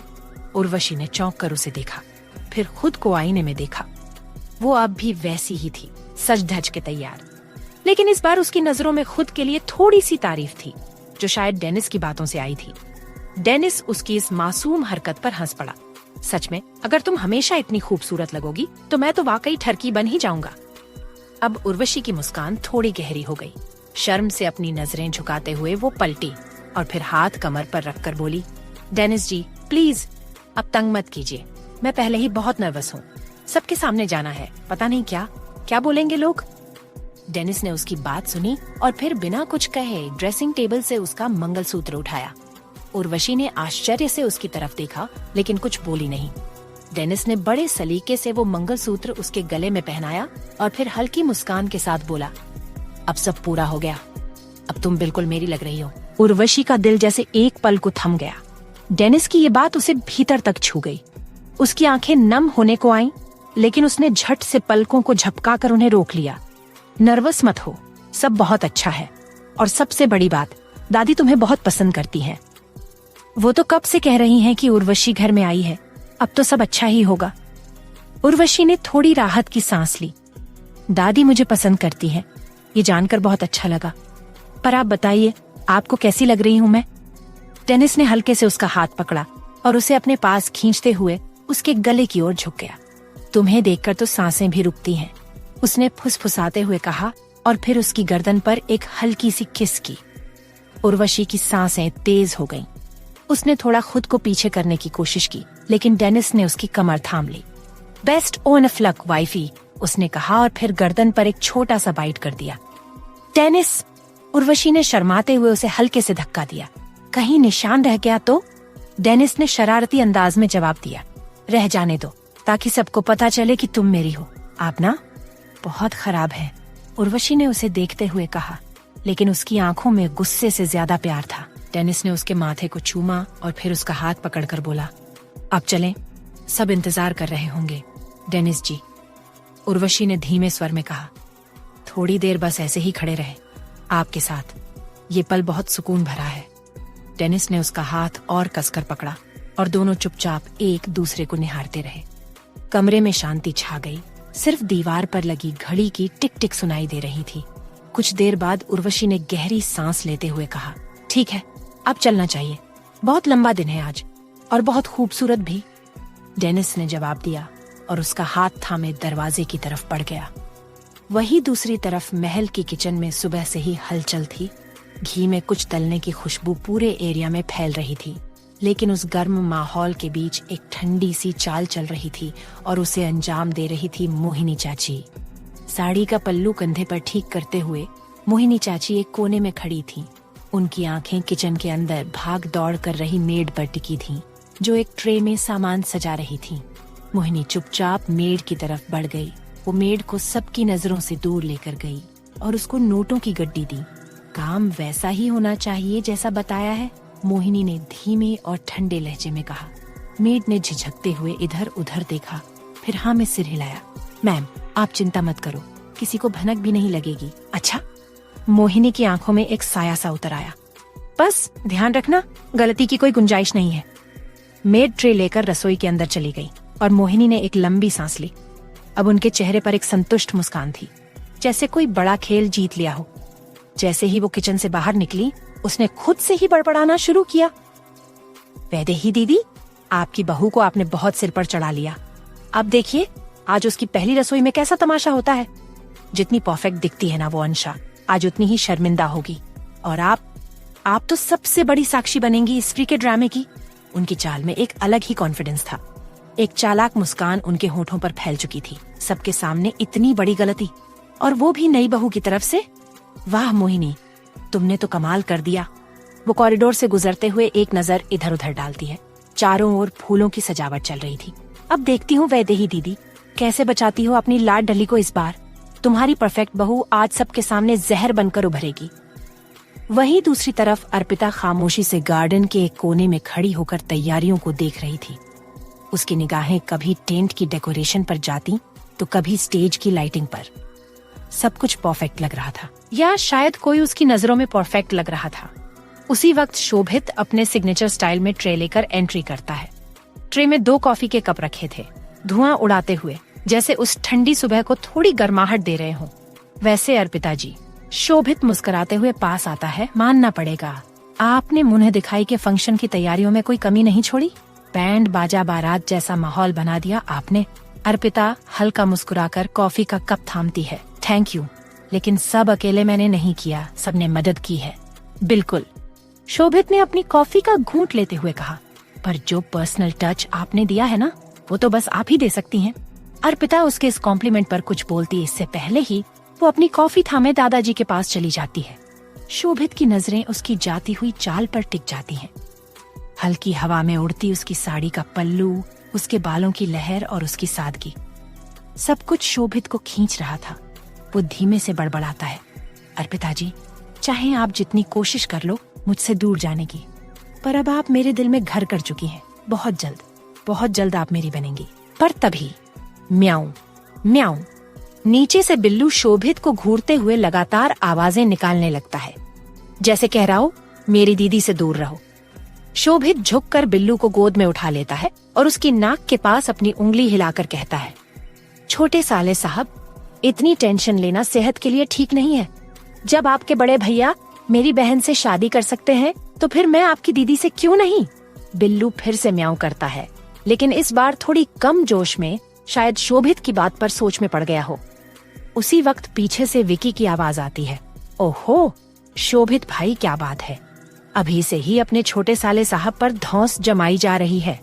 ये दम अपने सबसे बड़े साले पर भी दिखाओ जरा। शोभित हंसता है। बड़े साले साहब पर धौंस? अंशु जमाएगी, मैं नहीं। विकी ने हंसते हुए बिल्लू की तरफ देखा और बोला, बिल्लू देख रहो ना, ये तो पहले से ही ससुराल वालों के रंग में आ गया है। अब तो शादी से पहले ही तेरा राज खत्म। बिल्लू ने विकी की तरफ देखा और टुकुर टुकुर ताकने लगा। फिर शोभित की गोद से छलांग मारकर जमीन पर उतरा और सीधा अर्पिता के पास भाग गया। शोभित ने देखा और मुस्कुराते हुए कहा, देखा विकी भाई, ये ससुराल की राजनीति अभी से शुरू हो गई है। छोटा साला बहन की तरफ चला गया। अब मेरा नंबर लगवाओ, विकी ने शरारती अंदाज में कहा। तेरा नंबर तब लगेगा जब तू ओबेरॉय खानदान की परीक्षा पास करेगा। शोभित ने कॉफी का आखिरी घूंट लिया, ट्रे टेबल पर रखी और बोला, ओबेरॉय खानदान की परीक्षा तो पास कर लूंगा, बस अर्पिता जी हाँ कह दे, फिर देखना कैसी शानदार एंट्री करता हूँ इस फैमिली में। अचानक एक तेज हवा का झोंका आता है। अर्पिता की साड़ी उड़ती है और शोभित की नजरें फिर एक बार अर्पिता पर टिक जाती हैं। तुम मेरी बन जाओगी बहुत जल्द, उसने धीमे से बुदबुदाया। विकी ने उसका हाथ पकड़कर हंसते हुए कहा, चलो रोमियो, थोड़ा डेकोरेशन भी देख लो, वरना विक्रांत जीजू तुझे फूलों की माला नहीं जूते की माला पहना देंगे। शोभित ने विकी की पीठ पर हल्का धक्का दिया और दोनों हंसते हुए वहां से निकल गए। वहीं विक्रांत और अंशा एक साथ शावर ले रहे थे। अंशा दीवार की तरफ मुंह करके खड़ी थी और विक्रांत शावर का पानी उसकी पीठ पर बहा रहा था। अंशा तो शर्म से पानी पानी हुई जा रही थी। वो धीमी आवाज में विक्रांत से कहती है, हब्बी, मैं खुद अकेले भी शावर ले सकती हूँ। विक्रांत अंशा को खुद से करीब करके उसके कान में गर्म सांस छोड़ते हुए सेक्सी वॉइस में कहता है, स्वीट हार्ट, मुझसे अब कैसी शर्म, अब तो हम पति पत्नी हैं। वैसे भी तुम्हें ऐसे देखकर खुद पर कंट्रोल नहीं हो पा रहा है, और ऊपर से तुम्हारी ये मासूमियत। वो डेविलिश स्माइल करते हुए अंशा की पीठ पर किस करता है और फुसफुसाता है, स्वीट हार्ट, थोड़ा सा बाथरूम रोमांस हो जाए। विक्रांत के इरादे समझकर अंशा झट से पलटती है और उसके होंठों पर हाथ रखकर कहती है, हब्बी प्लीज, अभी नहीं। विक्रांत उसे खुद से और कसकर चिपका लेता है। अंशा की मदहोश भरी या हकी आवाज निकल जाती है। विक्रांत शावर ऑन कर देता है और गर्म पानी दोनों के ऊपर गिरने लगता है। उसके हाथ अंशा के पूरे बदन पर बेहद सेंसुअल अंदाज में घूमने लगते हैं और अंशा उसे रोक नहीं रही थी। विक्रांत धीरे से उसके कान में कहता है, मैं कल रात से देख रहा हूँ, मेरी क्यूट खरगोशनी बड़ी सुधर गई है, चुपचाप अपने हब्बी की हर बात मान रही है। अंशा दूसरी तरफ देखते हुए मन ही मन सोचती है, आपकी बात न मानकर क्या मैं जान दे दूं? पनिशमेंट के नाम पर पूरी बॉडी में इतने बाइट्स कर दिए कि अब तक बॉडी पेन हो रहा है। शैतान के शांत रहने में ही मेरी भलाई है। विक्रांत अंशा की दोनों टांगों को अपनी कमर के चारों ओर लपेट कर कहता है, सही कहा स्वीट हार्ट, शैतान के शांत रहने में ही तुम्हारी भलाई है।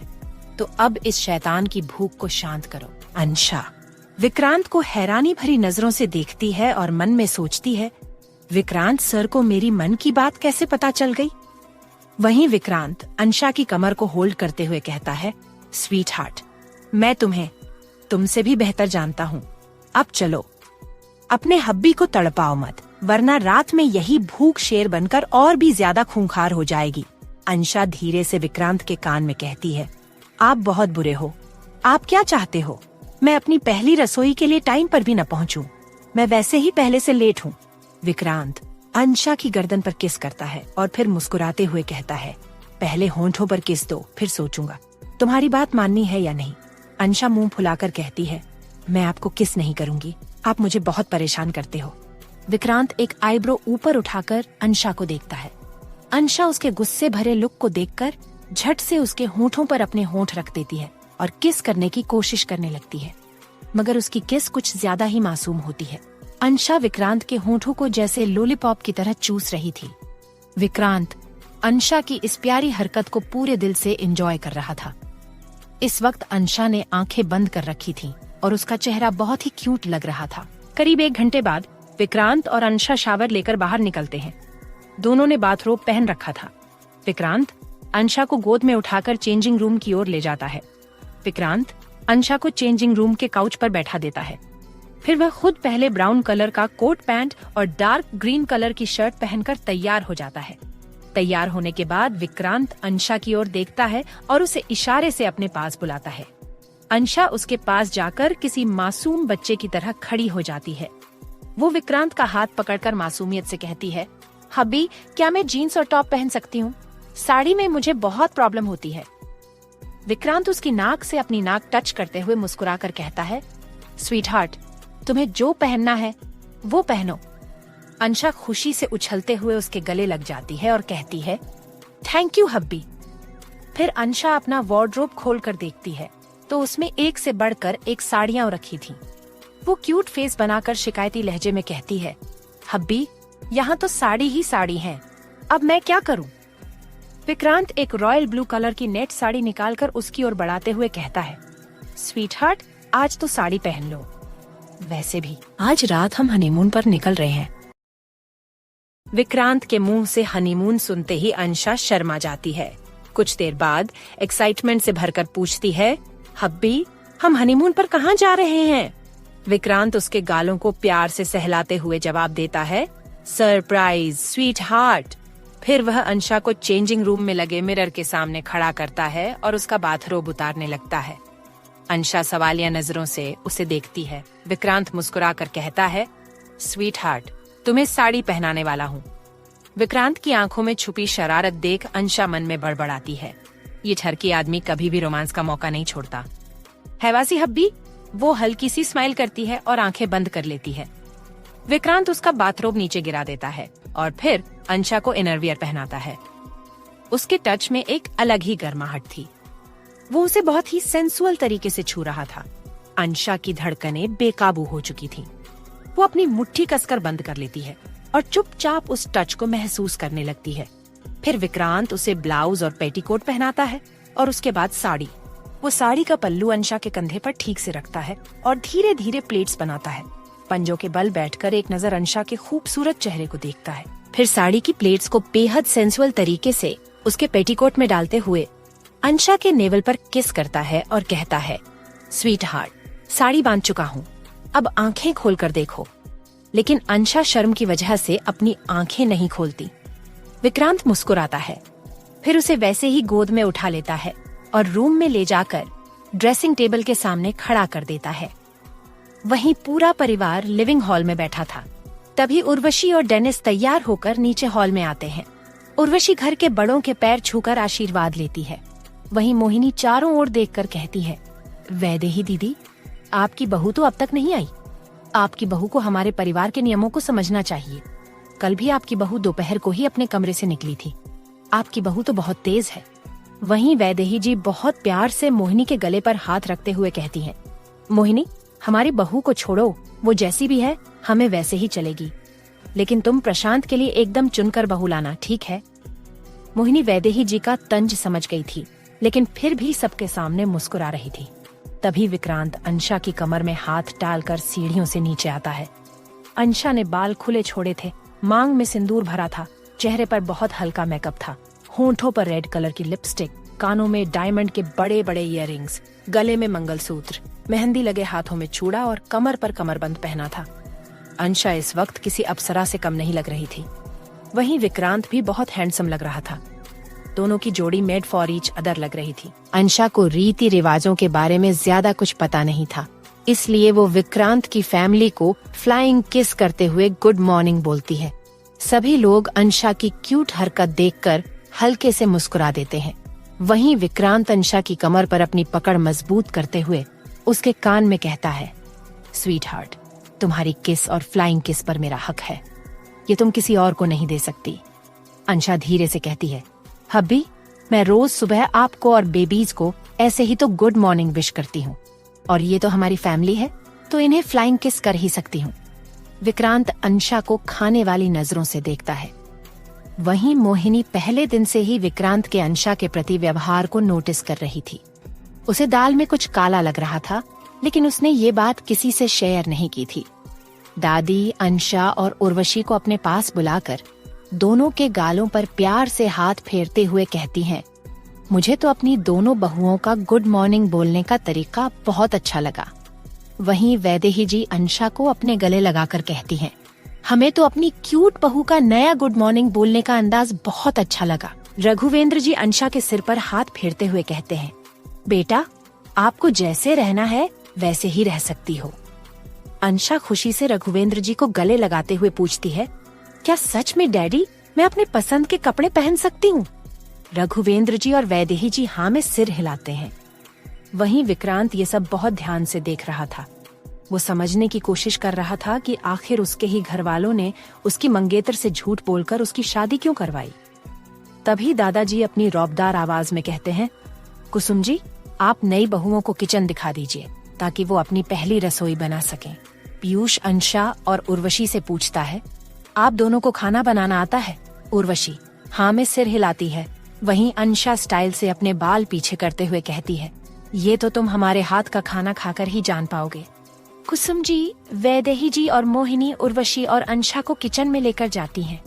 वहां अंशा और उर्वशी पहले गैस चूल्हे की आरती उतारती हैं। फिर तीनों सासू माँ उन्हें किचन में अकेला छोड़ देती हैं। वहीं बच्चा पार्टी भी उन्हें चीयर अप करने के लिए किचन में पहुंच जाती है। सैंडी अंशा के कंधे पर चढ़कर बैठ जाती है और अंशा के गाल पर किस करके कहती है, मम्मा दिखा दो अपने हाथों का जादू। पेप्सी और मैंगो भी एक साथ बोलते हैं, बेस्ट ऑन फ्लक मम्मा। वहीं बिल्लू शर्माते हुए कहता है, बेबी डॉल, आज तुम्हें अपने सासू मॉम और डैड जी का दिल जीतना है, बिल्कुल मेरी तरह। मैंगो बिल्लू को घूरते हुए बोलता है, ए बिल्लू, ये डायलॉग तो मेरे डैडी के बोलने वाला है, ये तुम क्यों बोल रहे हो? बच्चा पार्टी किचन में ही खेलने लगती है और उर्वशी और अंशा एक गहरी सांस लेकर एक दूसरे को देखकर स्माइल करती है और फिर अपने काम पर लग जाती है। वही ओबेरॉय पैलेस के हॉल में सब लोग अपने अपने कामों में लगे थे। कोई बातचीत में बिजी था तो कोई लैपटॉप पर, लेकिन सबसे कोने में बैठा विक्रांत अपने फोन पर ऑफिस की ईमेल्स चेक करने में खोया हुआ था। चेहरे पर वही परफेक्ट सीरियस एक्सप्रेशन, जैसे पूरे वर्ल्ड की जिम्मेदारी उसी के कंधों पर हो। तभी पास ही सोफे पर उछलता कूदता डेनिस आकर उसके बराबर में धंसा और बिना वक्त गंवाए एक कंधा मारा।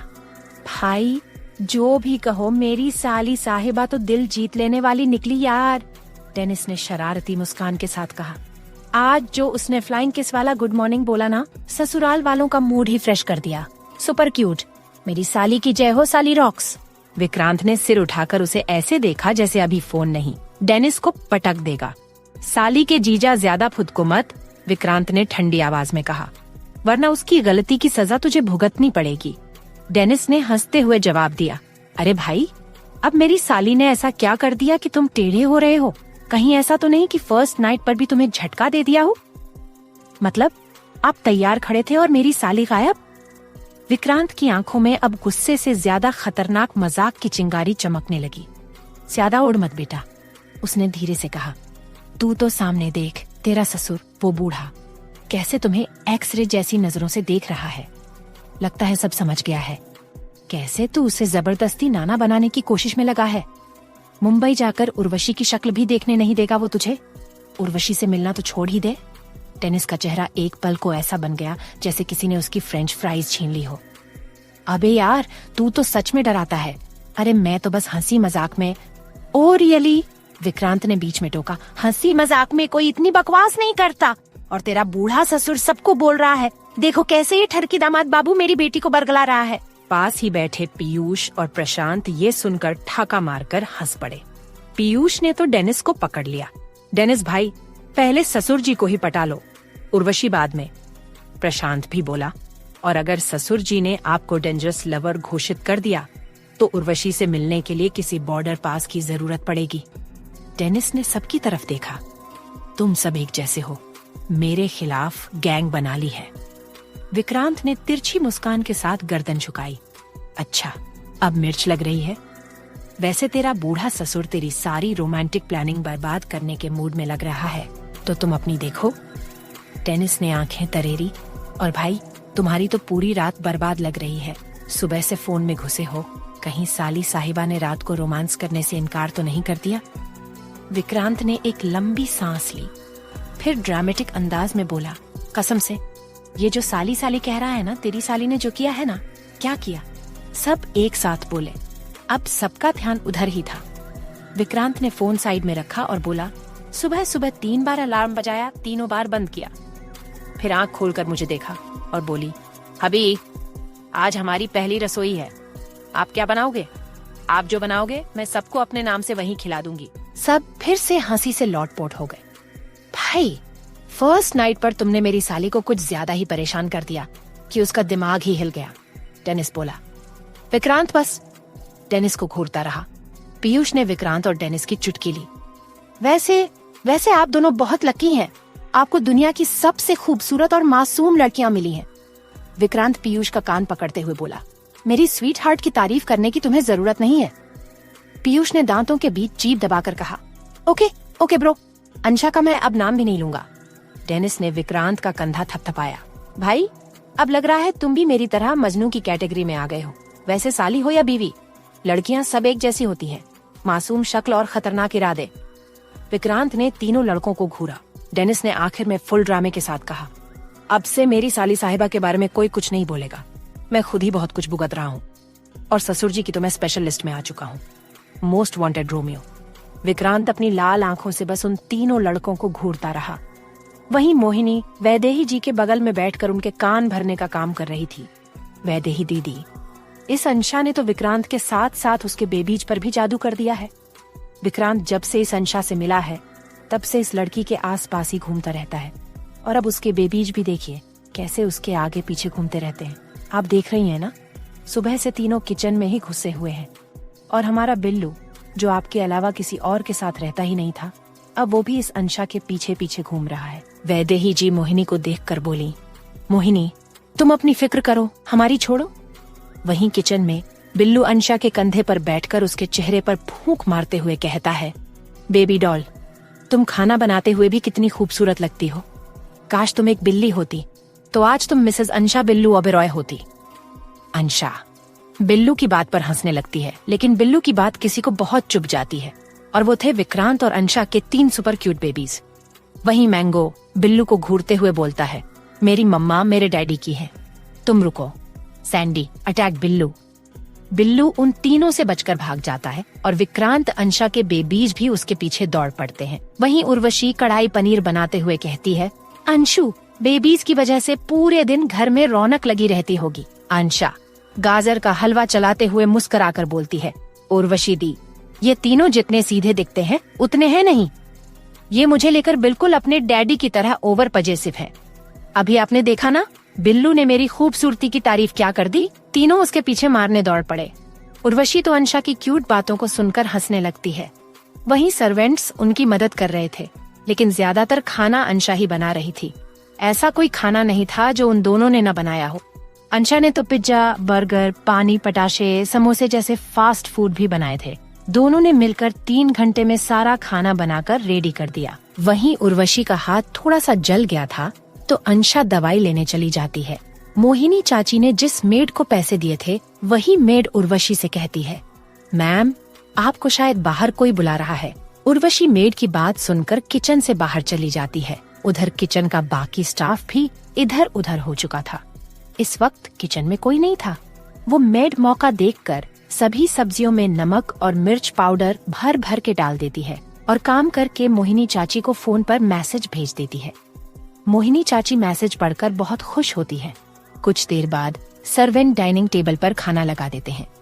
डाइनिंग टेबल पर सजा खाना देखकर सभी की आंखें हैरानी से खुली की खुली रह जाती हैं। उनके सामने 5 सितारा होटल से लेकर रोड साइड स्टॉल तक मिलने वाले व्यंजनों की भरमार थी। विक्रांत के दादाजी अपनी चेयर पर बैठकर उर्वशी और अंशा से कहते हैं, हमारा दिल तो आप दोनों की मेहनत देखकर ही खुश हो गया। वहीं सौम्या को उम्र के हिसाब से लगता है कि ज्यादातर खाना उर्वशी ने बनाया होगा, तो वह बोलती है, उर्वशी भाभी आई थिंक ज्यादातर खाना आपने ही बनाया है, क्योंकि अंशु को देखकर लगता नहीं कि उन्हें अभी खाना बनाना आता होगा। फिर सौम्या अंशा की तरफ देखकर कहती है, अंशु हम दोनों साथ मिलकर कुकिंग सीखने चलेंगे। उर्वशी धीमी आवाज में कहती है, दरअसल ज्यादातर खाना अंशु ने ही बनाया है। यह सुनकर सबको झटका लगता है। रघुवेंद्र जी खुश होते हुए कहते हैं, अंशा बेटा अब आप ही हमें हमारा पसंदीदा खाना बनाकर खिलाया करेंगी। अंशा खुश होकर कहती है, ओके डैडी। अंशा को तो खाना बनाना बहुत पसंद था, पर विक्रांत उसे खाना नहीं बनाने देता था क्योंकि उसे अंशा की सेफ्टी की चिंता रहती थी। वहीं विक्रांत के दादाजी उर्वशी और अंशा को देखकर कहते हैं, हम चाहते हैं कि आज हमारी बहुएं खाना परोसें। फिर अंशा और उर्वशी सबको खाना परोसने लगती हैं। जब अंशा विक्रांत को खाना परोसती है तो वह धीमी आवाज में कहता है, स्वीट हार्ट मुझे तो तुम्हें खाना है। अंशा शर्माकर आगे बढ़ जाती है। वहीं डेनिस सबकी नजरों से बचकर उर्वशी को फ्लाइंग किस करता है। उर्वशी भी शर्माकर इधर उधर देखने लगती है। अंशा और उर्वशी सबको खाना परोसकर अपने अपने हबी के पीछे खड़ी हो जाती हैं। तभी मोहिनी चाची सबको देखकर कहती हैं, खाओ खाओ तेज नमक मिर्च वाला खाना, अब आएगा मजा। सभी ने अभी एक एक निवाला ही खाया था कि मोहिनी चाची खुद बिना खाना खाए ही नाटक करते हुए अंशा से कहती हैं, ये क्या बकवास खाना बना दिया है।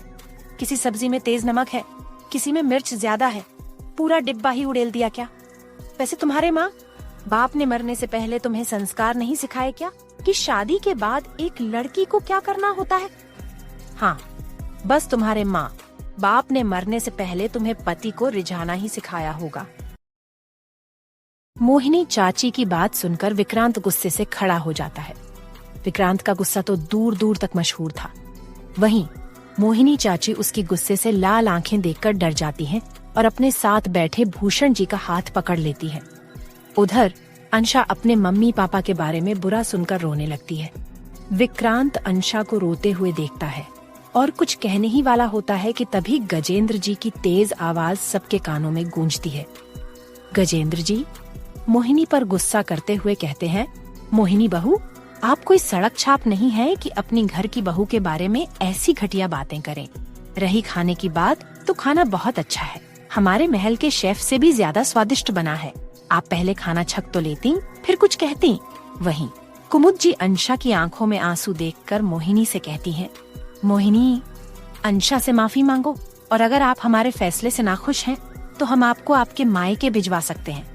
वैदेही जी मोहिनी की हालत देखकर मन ही मन मुस्कुरा रही थीं। शोभित की मम्मी भी मोहिनी को खरी खोटी सुनाने वाली थीं, लेकिन तभी शोभित के डैड उन्हें रोक लेते हैं। शोभित के डैड कहते हैं, भाग्यवान, तुम क्यों बोल रही हो? हमारी अंशु का साथ जब खुद उसके ससुराल वाले दे रहे हैं तो हमें अभी ये देखना चाहिए कि कौन कौन अंशु के साथ है। तुम थोड़ा शांत बैठो। मोहिनी हैरान थी कि मेड ने तो सब्जियों में जानबूझकर नमक मिर्च ज्यादा डाला था, फिर सबको खाना अच्छा कैसे लग सकता है। गजेंद्र जी और कुमुद जी उसे घूर रहे थे। अंततः मोहिनी को न चाहते हुए भी अंशा से माफी मांगनी पड़ी। मोहिनी चाची मुंह लटकाकर बैठ जाती है। वहीं अंशा मन में मुस्कुराते हुए खुद से कहती है, मोहिनी चाची, आप अभी अंशा को जानती नहीं है। एक बार आपने मुझे पागल बना दिया था, पर हर बार नहीं। मैंने उस मेड को सब्जियों में नमक मिर्च मिलाते देख लिया था। मैं एक शेफ हूँ और मुझे खाना बनाना आता है। I am the best. Mohini के माफी मांगने के बाद सब वापस खाने की टेबल पर बैठ जाते हैं, लेकिन विक्रांत अब भी मोहिनी को घूर रहा था। वो कोल्ड वॉइस में भूषण जी से कहता है, चाचू, मेरी स्वीट हार्ट की आंखों में आंसू लाने वालों को मैं माफ नहीं करता। तो आप मोहिनी चाची को सजा देंगे या मैं खुद दूं? विक्रांत कितना खतरनाक और खूंखार है, ये उसके परिवार का हर सदस्य जानता था। वो सिर्फ अपनी बहनों को छोड़कर किसी की भी गलती माफ नहीं करता था। भूषण जी जानते थे कि अगर विक्रांत ने खुद सजा दी तो मोहिनी सीधे भगवान के पास पहुंच जाएगी। इसलिए वे कहते हैं, विक्रांत, हम खुद मोहिनी को सजा देंगे। फिर भूषण जी मोहिनी के दोनों गालों पर सबके सामने एक थप्पड़ मार देते हैं। मोहिनी रोते हुए कमरे में चली जाती है। अंशा को उसके लिए थोड़ा बुरा लगता है, लेकिन माहौल पहले से ही बिगड़ चुका था। किसी का भी खाने का मन नहीं था। भूषण जी अंशा से माफी मांगते हैं और सबको कहते हैं, आप लोग मोहिनी की वजह से खाना मत छोड़िए। फिर अंशा मोहिनी के लिए खाने की प्लेट बनाकर भूषण जी को देती है और कहती है, चाचू, आप मोहिनी चाची के साथ जाकर नाश्ता कर लीजिए, इससे उनका गुस्सा भी कम हो जाएगा। अंशा की अच्छाई देखकर सबके चेहरे पर मुस्कान आ जाती है।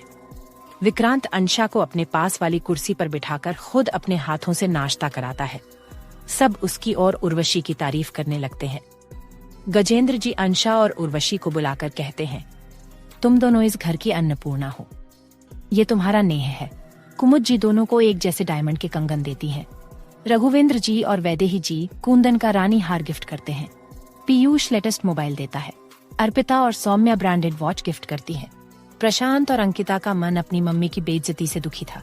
विक्रांत उन्हें देखकर कहता है, तुम अपनी भाभियों को कोई गिफ्ट नहीं दोगे? प्रशांत फीकी मुस्कान के साथ डायमंड की रिंग देता है। विक्रांत कोल्ड वॉइस में कहता है, बच्चों को बड़ों की बातों की वजह से दिल छोटा करने की जरूरत नहीं है।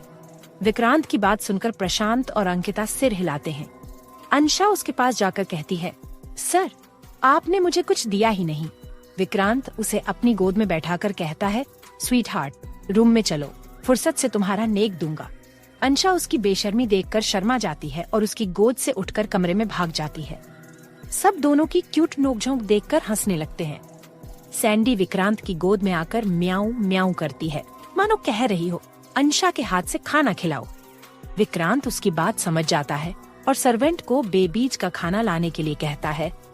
उर्वशी को नेक में लेटेस्ट कार दी जाती है, जो पहले से डेनिस के मुंबई वाले फ्लैट पर पहुंच चुकी थी। उर्वशी इमोशनल हो जाती है। डेनिस उसके आंसू पोंछते हुए पूछता है, वाइफी क्या हुआ? उर्वशी भरे गले से कहती है, सबका प्यार पाकर बहुत अच्छा लग रहा है। दादाजी भी बहुत खुश थे। विकी दोनों को गले लगाकर कहता है, मेरे दी और जीजू को किसी की नजर न लगे। शोभित भी खड़ा होकर कहता है, और मेरी अंशु और मेरे जीजू को भी किसी की नजर न लगे। सब मुस्कुरा रहे थे, लेकिन विक्रांत शोभित को घूरते हुए अपने बेबीज के साथ कमरे में चला जाता है। वहीं वैदेही जी पीयूष को लेकर स्टडी रूम में जाती हैं और कहती हैं, बेटा, न जाने क्यों लग रहा है कि अंशा और विक्रांत पहले से एक दूसरे को जानते हैं। तुम पता लगाओ। रघुवेंद्र जी भी कहते हैं, हमें भी शक है। हमारा बेटा, जो कभी किसी लड़की को देखता भी नहीं था, उसने बिना सवाल किए हमारी पसंद से शादी कर ली। ये कुछ हजम नहीं हो रहा। पीयूष कहता है, आप दोनों बिल्कुल सही कह रहे हैं। भाई बैचलर पार्टी की रात को ही अंशु के साथ पूल साइड पर फास्ट नाइट मनाने वाले थे। ये सुनकर वैदेही और रघुवेंद्र जी एक दूसरे को देख लेते हैं। उधर अपने कमरे में मोहिनी गुस्से से भरी बैठी थी। भूषण जी कहते हैं, मोहिनी, आपको क्या जरूरत थी उल्टा सुलता बोलने की? आप जानती हैं अंशा हमारे लिए कितनी जरूरी है। वो विक्रांत की बीवी है और विक्रांत को बिल्कुल पसंद नहीं कि कोई उसकी चीज को छुए। भूषण जी कमरे से चले जाते हैं। मोहिनी खुद से कहती है, अगर मैंने विक्रांत और अंशा को अलग नहीं कर दिया तो मेरा नाम मोहिनी ओबेरॉय नहीं। शाम ढलने लगी थी। हल्की हल्की ठंडी हवा हवाओं में घुली हुई थी और अंशा के मुंह दिखाई का फंक्शन अपने पूरे रंग में था। लाइट्स की चमक, फूलों की खुशबू और चारों ओर हंसी ठिठोली का माहौल, सब कुछ खूबसूरत लग रहा था। घर में मेहमानों की आवाजाही तेज हो गई थी। वहीं शोभित थोड़ा साइड में खड़ा फोन पर किसी से बात कर रहा था, जब उसकी नजर अचानक उस तरफ पड़ी। अर्पिता हरे रंग की साड़ी में किसी परी से कम नहीं लग रही थी। बाल खुले थे, हल्की मुस्कान होठों पर थी और वो अपनी सहेलियों के साथ गप्पे मार रही थी। शोभित की आंखें कुछ पल के लिए वहीं ठहर गईं। आज तो मेरी डार्लिंग कुछ ज्यादा ही सुंदर लग रही है। क्या जलवा है यार, मेरा तो ध्यान ही नहीं हट रहा, उसने मन में मुस्कुराते हुए सोचा। फोन को डिस्कनेक्ट करते हुए वो सीधा अर्पिता के पास जा पहुंचा। अर्पिता जी, उसने धीमे से कहा। अर्पिता ने पलट कर देखा और हौले से मुस्कुरा दी। आप इस ग्रीन साड़ी में, मतलब कसम से नजर ही नहीं हट रही, शोभित बोला और एक पल के लिए सांस रोक ली। अर्पिता ने हल्की हंसी में जवाब दिया, शोभित जी, आप भी कुछ कम नहीं लग रहे आज। वैसे मिलिए, ये मेरी फ्रेंड्स हैं। तीनों फ्रेंड्स ने शोभित की ओर देखा। शोभित ने एक हल्की सी मुस्कान के साथ सबको हाय कहा। उधर दूसरी ओर नीति और मधु के चेहरे पर तो शरारती मुस्कान तैर गई थी। ओहो, लगता है कोई सीरियस सेटिंग चल रही है, नीति ने आंख दबाते हुए कहा।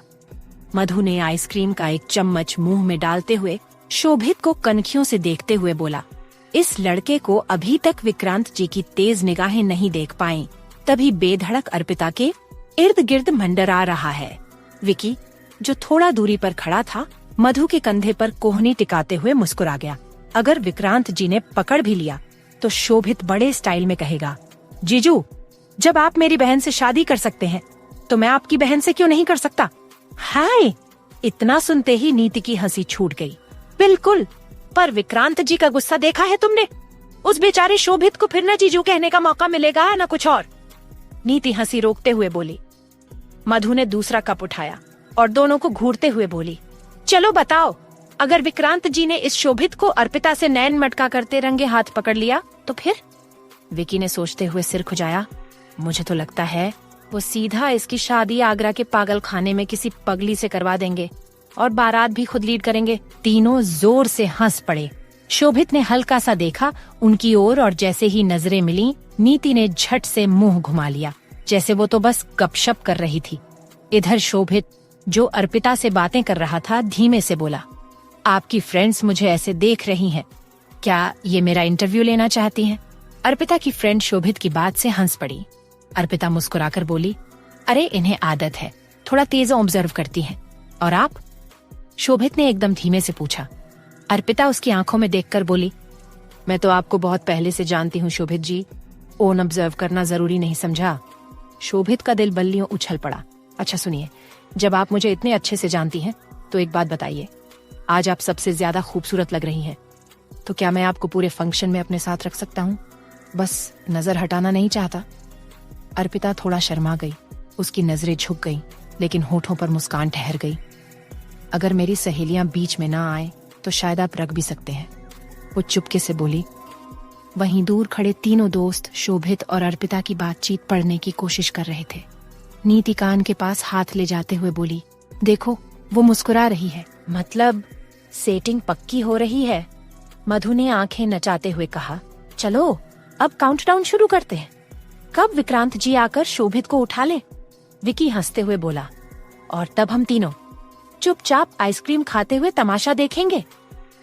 वहीं दूसरी तरफ विक्रांत अपने रूम में खड़ा था, ब्लैक टैक्सीडो में, बालों को स्टाइलिश जेल से सेट किया हुआ, हाथ में चमकदार ब्रांडेड वॉच और चेहरे पर वही ओवर कॉन्फिडेंट स्माइल जो उसे बाकी मर्दों से अलग बनाती थी। वो इतना जानलेवा लग रहा था कि अगर शीशा इंसान होता तो शर्मा कर झुक जाता। मैंगो के गले में बो पहनाते हुए वो गहरी आवाज में बोला, बेबी, किसी अजनबी के पीछे भागने की जरूरत नहीं है, समझे? बस फैमिली वालों के साथ रहना और थोड़ी कम ड्रामा किया करो, वरना मम्मा की तरह बन जाओगे। मैंगो ने जैसे बात समझ ली, गर्दन टेढ़ी कर एक रॉयल पोज मारी और चल पड़ा। उधर पेप्सी आईने के सामने खड़ा होकर खुद को देख देख कर इतरा रहा था, जैसे फैशन शो का ऑडिशन देने जा रहा हो। उसकी पूंछ फड़फड़ा रही थी और चेहरे पर साफ लिखा था, Who's the cutest? Obviously me। और उधर अंशा बाथरोब पहने हुए, एक हाथ में सैंडी की छोटी फ्रॉक, दूसरा हाथ हवा में और मुंह से, सैंडी रुको तो सही। ओह हेलो, तुम्हारा ड्रामा बंद होगा या मैं ही अपना लहंगा फाड़ दूं? सैंडी बेड के नीचे घुस चुकी थी और अंशा थक हार कर विक्रांत की बगल में बैठ गई। आंखों में मासूम गुस्सा भरकर बोली, सर आप देख रहे हो ना, सैंडी मुझे कितना परेशान कर रही है। वो कह रही है उसे मेरे लहंगे से मैचिंग फ्रॉक ही पहननी है, लेकिन उसकी फ्रॉक तो मैच ही नहीं कर रही। देखिए ना, बेड के नीचे घुस कर बैठ गई है नाराज होकर। विक्रांत हंसते हुए उसकी ओर झुका और उसके गाल से अपना गाल हल्का सा रगड़ा। ओह मेरी ड्रामा क्वीन, बस इतनी सी बात। वो मुस्कुराते हुए तुरंत फोन मिलाता है। हाँ अभी के अभी एक बेबी फ्रॉक भिजवाओ। हाँ वही वाली, लहंगे से मैचिंग, एक्सप्रेस डिलीवरी चाहिए, किसी की नाराजगी का मामला है। फिर वो सैंडी की ओर मुड़कर प्यार से बोला, प्रिंसेस बेड के नीचे से बाहर आओ, डैडी ने तुम्हारी स्पेशल ड्रेस मंगवा ली है। सैंडी ने जैसे ही विक्रांत की आवाज सुनी, वो खुश होकर बेड के नीचे से छलांग मारकर बाहर आई और झट से विक्रांत की गोद में चढ़ गई। फिर अंशा को देखकर शरारती अंदाज में जीभ चिढ़ा दी। ओ हेलो, ये डैडी डॉटर की जुगलबंदी अब बंद करो, ठीक है? अंशा आंखें तरेरते हुए बोली। विक्रांत ने हंसते हुए सैंडी को अपनी बाहों में कसकर कहा, बस कुछ देर में तुम्हारी मम्मा के लहंगे जैसी फ्रॉक आ जाएगी मेरी जान। सैंडी ने कुतर कुतर कर उसकी ठोड़ी पर एक क्यूट सी किस दी और अंशा जल भुनकर उठ खड़ी हुई। स्वीट हार्ट, विक्रांत ने उसकी कलाई थामते हुए धीमे से कहा, अब तुम भी जाकर तैयार हो जाओ, वरना फिर मुझे तुम्हें खुद चेंज करवाना पड़ेगा। उसकी आंखों में शरारत थी और आवाज में वो टोन जिसे अंशा अच्छे से पहचानती थी। अंशा हल्की सी मुस्कुराई, सैंडी को जीभ चिढ़ाई और कहती हुई चेंजिंग रूम की ओर चल दी। पागल कहेंगे, पूरे खानदान में एक से बढ़कर एक ड्रामेबाज है। वहीं विक्रांत चुपचाप बालकनी की ओर बढ़ा। पीछे हल्की सी मुस्कान थी, लेकिन आंखों में एक सख्त बेहरम सन्नाटा। उसने फोन निकाला और स्क्रीन पर सिर्फ एक नाम टच किया, जावेद। पहली ही घंटी में फोन उठ गया। बॉस। आवाज पूरी तरह अलर्ट थी। विक्रांत की आवाज बर्फ से भी ठंडी थी। जावेद, उन तीनों कमीनों का क्या हाल है? जावेद ने फौरन जवाब दिया, बॉस, आपकी और मैम की शादी की खबर सुनकर फिलहाल तीनों सदमे में है। डर उनके चेहरों से साफ दिखता है। विक्रांत की आवाज में एक खामोश खतरा उतर आया। उनका डर वाजिब है, लेकिन ये तो बस शुरुआत है। उन तीनों का हिसाब मैं हनीमून से लौटकर खुद करूंगा। तब तक तुम्हारी नजरों से एक पल के लिए भी वो ओझल नहीं होने चाहिए। एक भी हरकत मिस मत करना। जावेद तुरंत बोला, जी बॉस। विक्रांत ने बिना कुछ और कहे फोन काट दिया। फिर वो बालकनी की रेलिंग पर झुका, गार्डन की रोशनी को घूरता हुआ धीरे से बुदबुदाया, अंशा सिर्फ मेरी है। उसकी सांसें, उसकी हंसी, उसकी तकलीफ, सब पर सिर्फ मेरा हक है। जो भी उसे मुझसे छीनने की कोशिश करेगा, मैं उसका वो अंजाम करूंगा जिसे सोचकर भी उसकी रूह कांप उठेगी। उसकी आंखें एकदम सख्त हो चुकी थीं और वो अक्षय। उसके होंठों पर एक धीमी लेकिन बेहद खतरनाक मुस्कान आई। उसे मैं ऐसी मौत दूंगा जो मौत से पहले उसे 100 बार जीते जी मार दे। हर चीख मेरे प्यार का इंट्रोडक्शन होगी। आसमान में घने बादल छाए हुए थे और चांद जैसे डर के मारे किसी कोने में दुबक गया था। ओबेरॉय पैलेस पूरी तरह से जगमगा रहा था, लेकिन ओबेरॉय पैलेस के बाहर कुछ चल रहा था, कुछ ऐसा जो सबकी नजरों से छुपा था। ठंडी हवा में अचानक ओबेरॉय पैलेस के बाहर कुछ परछाइयां उभरने लगी, काली, धुएं जैसी और हरकत करती हुई, जैसे इंसानी नहीं कुछ और थीं। वो पैलेस के चारों ओर घूम रही थीं। उनकी हर हरकत से ऐसा लग रहा था जैसे वो अंदर ओबेरॉय पैलेस के अंदर आने की कोशिश कर रही हो। लेकिन जैसे ही वो पैलेस की दीवारों के पास पहुंचती, एक चमकती हुई रोशनी उन्हें पीछे धकेल देती। एक परछाई ने गुस्से से गुर्राते हुए कहा, ये घेरा अब भी मौजूद है। दूसरी परछाई फुफकारते हुए बोली, इतने सालों बाद भी ये ओबेरॉय अभी भी हमें अंदर नहीं घुसने देंगे। तीसरी परछाई अचानक ही दीवार की तरफ बढ़ी और चीखती हुई उस पर झपट पड़ी, लेकिन जैसे ही वो जादुई घेरे से टकराई, तेज नीली रोशनी से जल उठी। उसके मुंह से एक भयानक चीख निकली, इतनी डरावनी कि अगर कोई इंसान वहाँ होता तो उसकी रूह कांप जाती। लेकिन वो आवाज किसी को सुनाई नहीं दी। जादुई घेरा न सिर्फ उन्हें अंदर घुसने से रोक रहा था, बल्कि उनकी आवाजों को भी बाहर नहीं जाने दे रहा था। एक और परछाई गहरी फुसफुसाती आवाज में बोली, हम तब तक रुकेंगे नहीं, ये घेरा टूटेगा और जब टूटेगा तब इस पैलेस में सिर्फ अंधेरा बचेगा। वो सब एक बार फिर कोशिश करती है। कोई दरवाजे पर हाथ मारता है, कोई दीवार में समाने की कोशिश करता है, कोई पैलेस के पीछे के रास्ते अंदर घुसने की, लेकिन हर बार वही नीली रोशनी, वही झटका, वही चीख। एक परछाई झुककर जमीन की तरफ देखती है और फुसफुसाती है, यहाँ की जमीन भी अब तक पवित्र है, इसको खोदने का भी कोई फायदा नहीं। बाकी परछाइयाँ गुस्से से कांपने लगती हैं। पहली परछाई ने दांत पीसते हुए कहा, बहुत जल्द ये घेरा टूटेगा, हमें कोशिश करते रहना है, हमें उस लड़की को अपने साथ लेकर ही जाना है। और फिर सभी परछाइयां एक एक करके धुंध में घुलने लगी। वही पैलेस के अंदर विक्रांत के कानों में पायलों की मधुर आवाज पड़ती है तो वह डेविल स्माइल करते हुए पीछे मुड़कर देखता है और अंशा को बालकनी के ग्लास डोर के पास खड़ा देखता है। अंशा क्यूट फेस बनाकर विक्रांत से कहती है, हबी, मेरी तैयार होने में हेल्प कर दीजिए, वरना आपके ये 3 नालायक बच्चे मुझे तैयार नहीं होने देंगे। वहीं अंशा की बात सुनकर पास खड़ा पेप्सी कहता है, मम्मा, आपने ये क्या कर दिया? अपने भूखे शेर को न्योता दे दिया है। अब डैडी आपको तैयार करने के साथ साथ परेशान भी करेंगे। पेप्सी जानबूझकर अंशा को डरा रहा था। वहीं विक्रांत अंशा के पास आकर डेविल स्माइल करते हुए कहता है, स्वीट हार्ट। फिर विक्रांत अपने बेबीज को रूम से बाहर जाने को बोलता है और तीनों बच्चे अंशा को एक नजर देखकर नॉटी स्माइल करते हुए फुदकते हुए रूम से भाग जाते हैं। विक्रांत एक नजर अंशा को ऊपर से नीचे तक देखता है। अंशा ने पिंक और सिल्वर कलर का लहंगा पहना हुआ था, जिसमें वो बेहद खूबसूरत लग रही थी। अंशा विक्रांत की आंखों में डिजायर देखकर घबराते हुए कहती है, हबी प्लीज, अभी रोमांस नहीं, हम लेट हो जाएंगे। विक्रांत अंशा की गोरी कमर को सहलाते हुए कहता है, स्वीट हार्ट, तुम मुझे बहुत तड़पा रही हो। कल रात भी बीच रोमांस में तुम सो गई थी और आज सुबह भी बाथरूम में तुमने मुझे अपने करीब नहीं आने दिया। अंशा क्यूट फेस बनाकर रोने लगती है। आप क्या अभी फिजिकल होने की सोच रहे हो? मैं आपकी शिकायत सासू मॉम से कर दूंगी। विक्रांत अंशा को खुद से चिपकाकर कोल्ड वॉइस में कहता है, स्वीट हार्ट, मुझे धमकी दे रही हो? तुम्हें लगता है मुझसे कोई तुम्हें बचा सकता है? अंशा विक्रांत की गुस्से से लाल आंखें देखकर कहती है, हबी, आप मुझे ऐसे गुस्से से देखोगे तो मैं रो दूंगी। इस वक्त अंशा एक मासूम बच्चे की तरह बिहेव कर रही थी। तभी विक्रांत अचानक उसके होंठों पर अपने होंठ रखकर अंशा की बोलती बंद कर देता है। विक्रांत अंशा के निचले होंठ को सक कर रहा था। उसका एक हाथ अंशा की खुली पीठ पर और दूसरा मक्खन जैसी कमर पर चल रहा था। अंशा तो विक्रांत के अचानक किस करने से शॉक में थी। तभी विक्रांत एक्साइटेड होकर अंशा के होंठों को बाइट कर लेता है। विक्रांत की बाइट के कारण अंशा होश में आती है और उसे खुद से दूर धकेलने की कोशिश करती है। उसे डर था कि अगर उसने अभी विक्रांत को नहीं रोका तो वो मुंह दिखाई की रस्म भूलकर उसे बिस्तर तक ले जाएगा। विक्रांत अब भी अंशा के निचले होंठ को दीवानों की तरह सक कर रहा था। अंशा के बदन से आ रही खुशबू विक्रांत को इस कदर मदहोश कर रही थी कि वो खुद को कंट्रोल में नहीं रख पा रहा था। अंशा उसकी पकड़ से छूटने की कोशिश कर रही थी, लेकिन विक्रांत की पकड़ से छूटना उसके लिए इम्पॉसिबल था।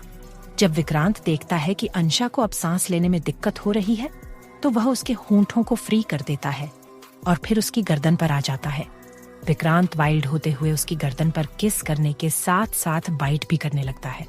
वहीं अंशा अपनी सांसें संभालते हुए विक्रांत के कान में धीरे से कहती है, हबी प्लीज, अभी छोड़ दो, रात को नहीं रोकूंगी, प्लीज।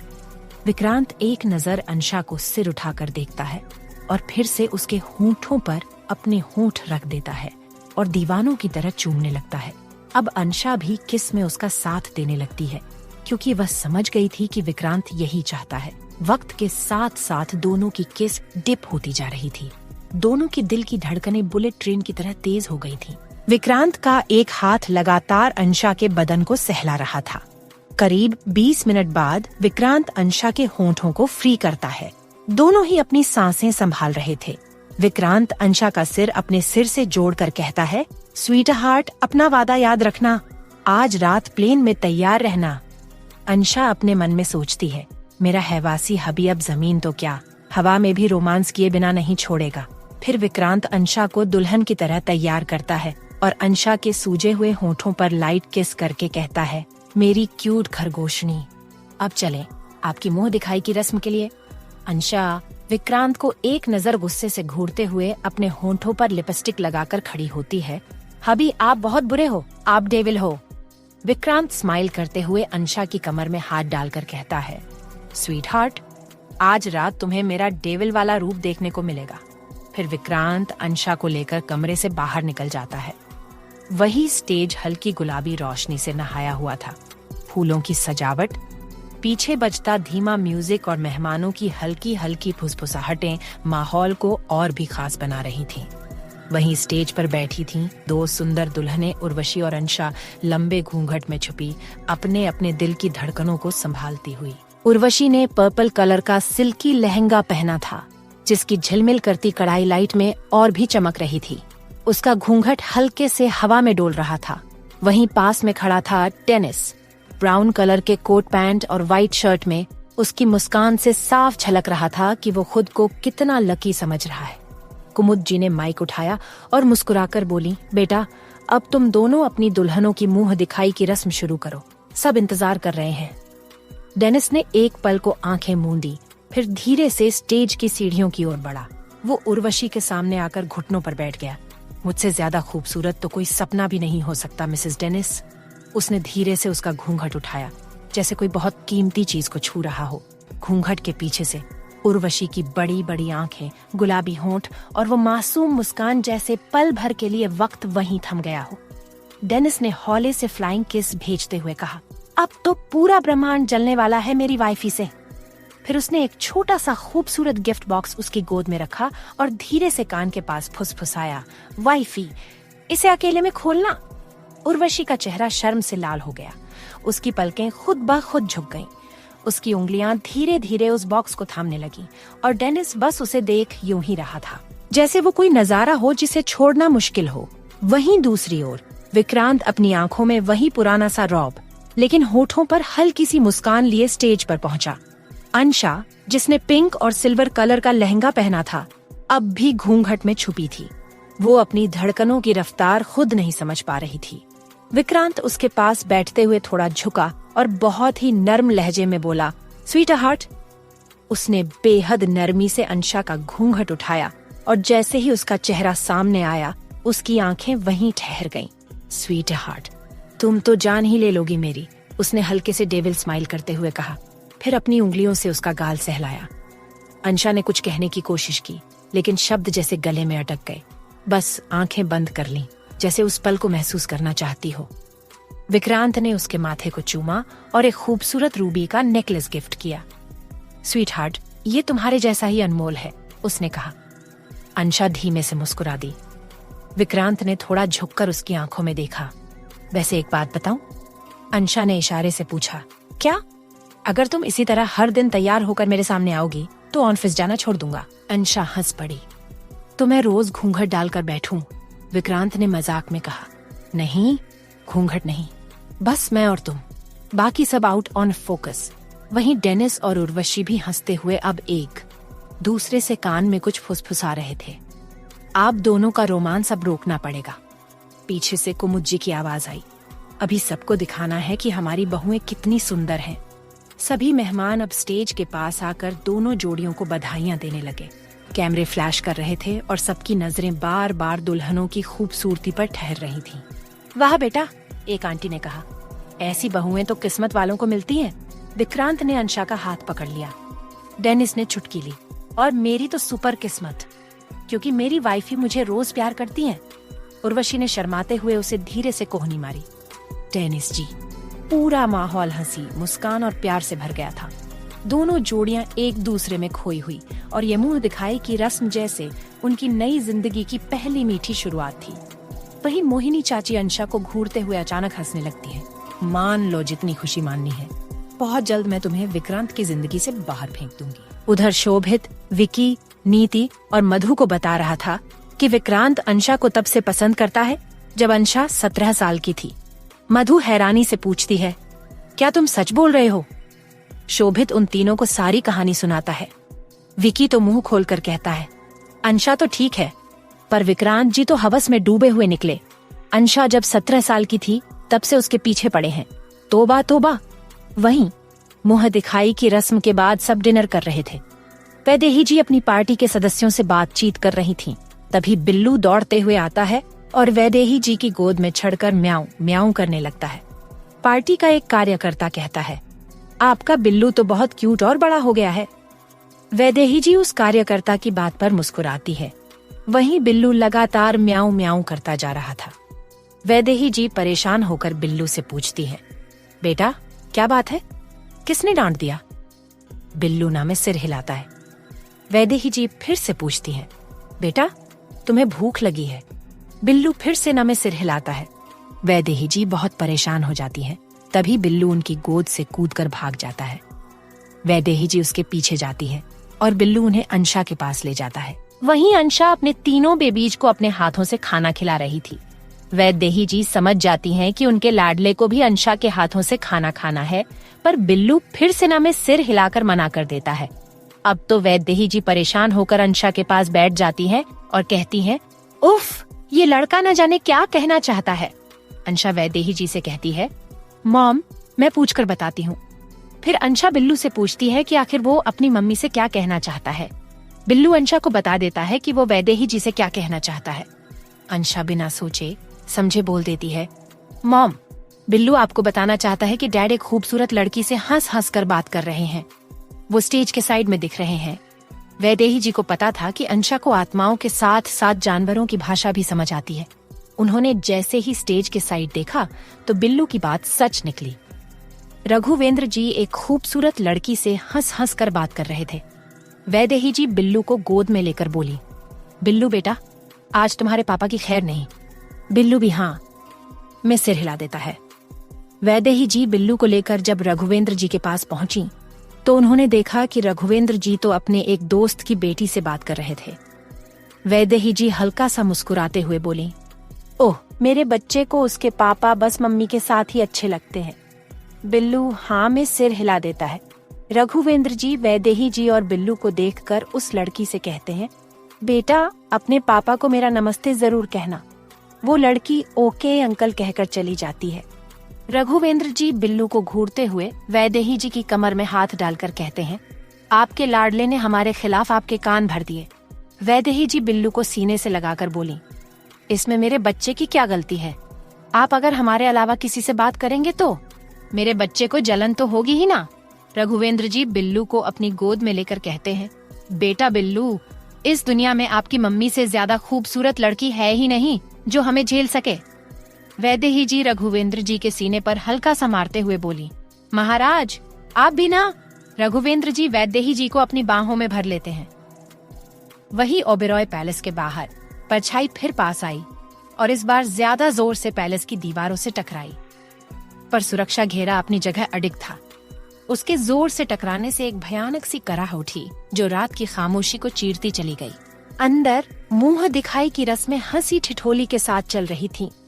अंशा और उर्वशी मुस्कुराते हुए रिश्तेदारों से मिल रही थीं, लेकिन उन्हें नहीं पता था महल के बाहर एक खतरा उनके इंतजार में था और वो परछाई अब रुकने वाली नहीं थी।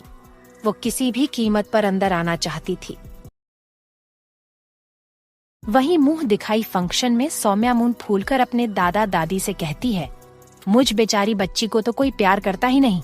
मॉम, डैड का सारा प्यार तो बिल्लू लूट लेता है। आप दोनों तो बिग ब्रदर को प्यार करते हो और बिग ब्रदर अपने बेबीज को। अर्पिता दीदी पीयूष भैया और बिल्लू को प्यार करती है। मुझे इस घर में कोई प्यार नहीं करता, तभी तो मुझे पढ़ाई के लिए अब्रॉड भेज दिया गया है, जबकि मैं आपकी सगी पोती हूँ। गजेंद्र जी सौम्या को अपने हाथों से खाना खिलाते हुए कहते हैं, आप सब हमारे लिए एक बराबर हो। हम अपने सभी पोते पोतियों को बराबर प्यार करते हैं। कुमुद जी सौम्या से कहती हैं, मेरी राजकुमारी, तुम चिंता मत करो।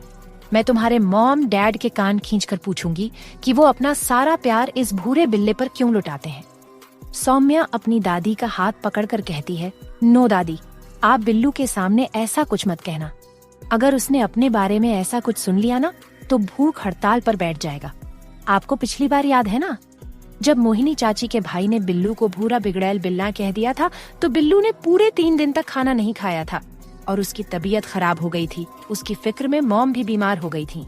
गजेंद्र जी सौम्या के बालों पर किस करते हुए कहते हैं, हमारी छोटी सी राजकुमारी को सबकी कितनी फिक्र है। वहीं दूसरी तरफ डेनिस और विक्रांत अपनी अपनी वाइफ को अपने हाथों से खाना खिला रहे थे। उर्वशी तो चुपचाप शर्माते हुए डेनिस के हाथ से खाना खा रही थी, लेकिन अंशा तो पूरे नखरे कर रही थी। विक्रांत अंशा को हेल्दी फूड ही खिला रहा था, पर अंशा हेल्दी फूड खाने को तैयार ही नहीं थी।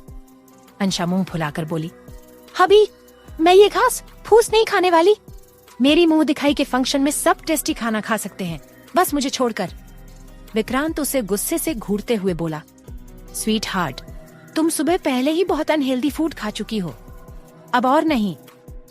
अंशा क्यूट सा गुस्सा दिखाते हुए बोली, मुझे आपसे शादी ही नहीं करनी चाहिए थी। फिर वो पास बैठे डेनिस और उर्वशी को देखती है। डेनिस उर्वशी को उसका फेवरेट फूड अपने हाथों से खिला रहा था। अंशा डेनिस की तरफ देखकर बोली, मुझे तो डेनिस सर से शादी कर लेनी चाहिए थी। कम से कम वो आपकी तरह मुझे मरीजों वाला खाना तो नहीं खिलाते।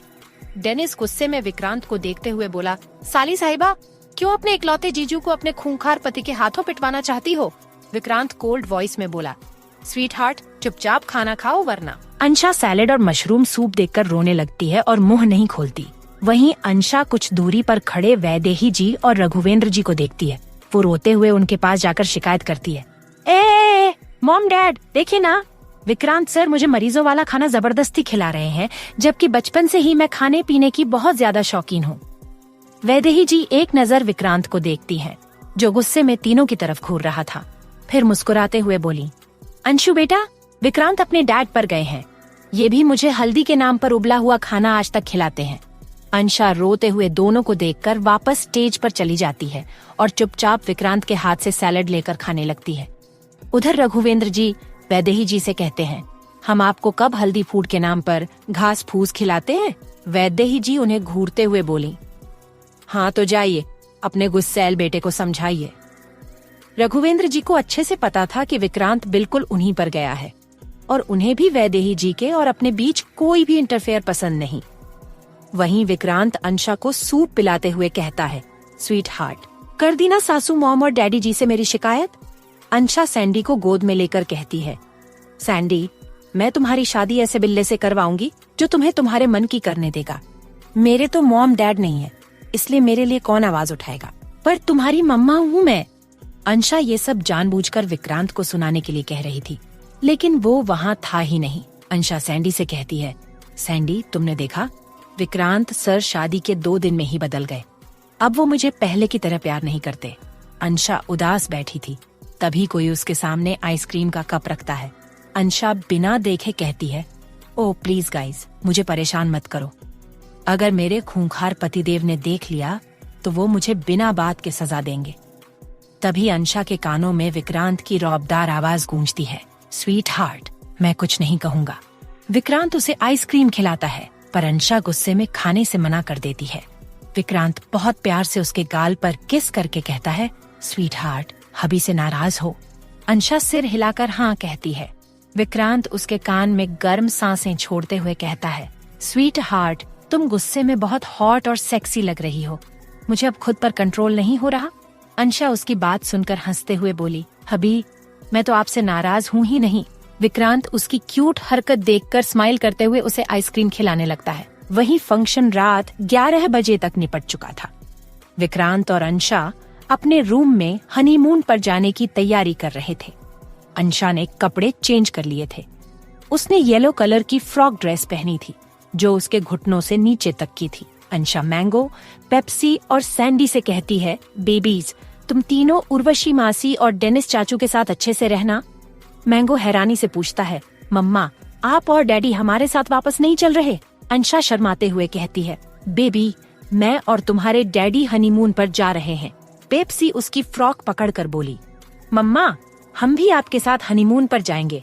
अंशा पेप्सी को गोद में लेकर बोली, बेबी तुम्हें पता है ना तुम्हारे डैड ठरकी मैन हैं और हनीमून पर तो वो 24 घंटे अपने ठरकी अवतार में रहेंगे, इसलिए तुम तीनों हमारे साथ नहीं चल सकते। सैंडी गुस्से में सूटकेस के ऊपर बैठकर बोली, सैंडी तो मम्मा डैडी के साथ हनीमून पर जाएगी। अंशा उन्हें बहुत समझाती है लेकिन तीनों कहाँ मानने वाले थे। वो तीनों रोने लगते हैं। मैंगो इमोशनल कार्ड खेलता है, मम्मा हम आपके सगे बेबीज नहीं हैं, इसलिए आप हमें अपने साथ नहीं ले जा रही हो। जैकी के मम्मा डैडी जब भी हनीमून पर जाते हैं तो उसे साथ लेकर जाते हैं। ओके कोई बात नहीं। मैंगो सैंडी को अपनी पीठ पर बैठने को कहता है। सैंडी रोते हुए उसकी पीठ पर चढ़ जाती है। पेप्सी भी उनके पीछे रोते हुए चल देती है। सैंडी धीरे से पूछती है, मैंगो ब्रो क्या मम्मा हमारे सैंटी ड्रामा से मानेंगी? मैंगो धीरे से बोला, हाँ मानेंगी। वो तीनों दरवाजे तक पहुंच ही पाए थे कि अंशा खुद रोते हुए उनके पास आती है और उन्हें वापस रूम में ले आती है। अंशा तीनों को अपने सीने से लगाकर बोली, अगर अगली बार ऐसा फालतू सैंटी ड्रामा किया तो बहुत पीटूंगी। तभी विक्रांत चेंज करके रूम में आता है। अंशा घबराकर उसके पास जाती है और उसके गाल पर किस करके कहती है, हबी क्या हम बेबीज को अपने साथ हनीमून पर ले जा सकते हैं प्लीज? विक्रांत एक्सप्रेशनलेस चेहरा बनाकर अपने बेबीज को देखता है जिनकी आंखों में मोटे मोटे आंसू थे। फिर वो अंशा को देखकर उसके कान में गर्म सांसें छोड़ते हुए कहता है, स्वीट हार्ट बेबीज के साथ चलने पर तुम बच जाओगी, ये मत सोचना। अंशा उसके होठों पर किस करके कहती है, आई लव यू हबी।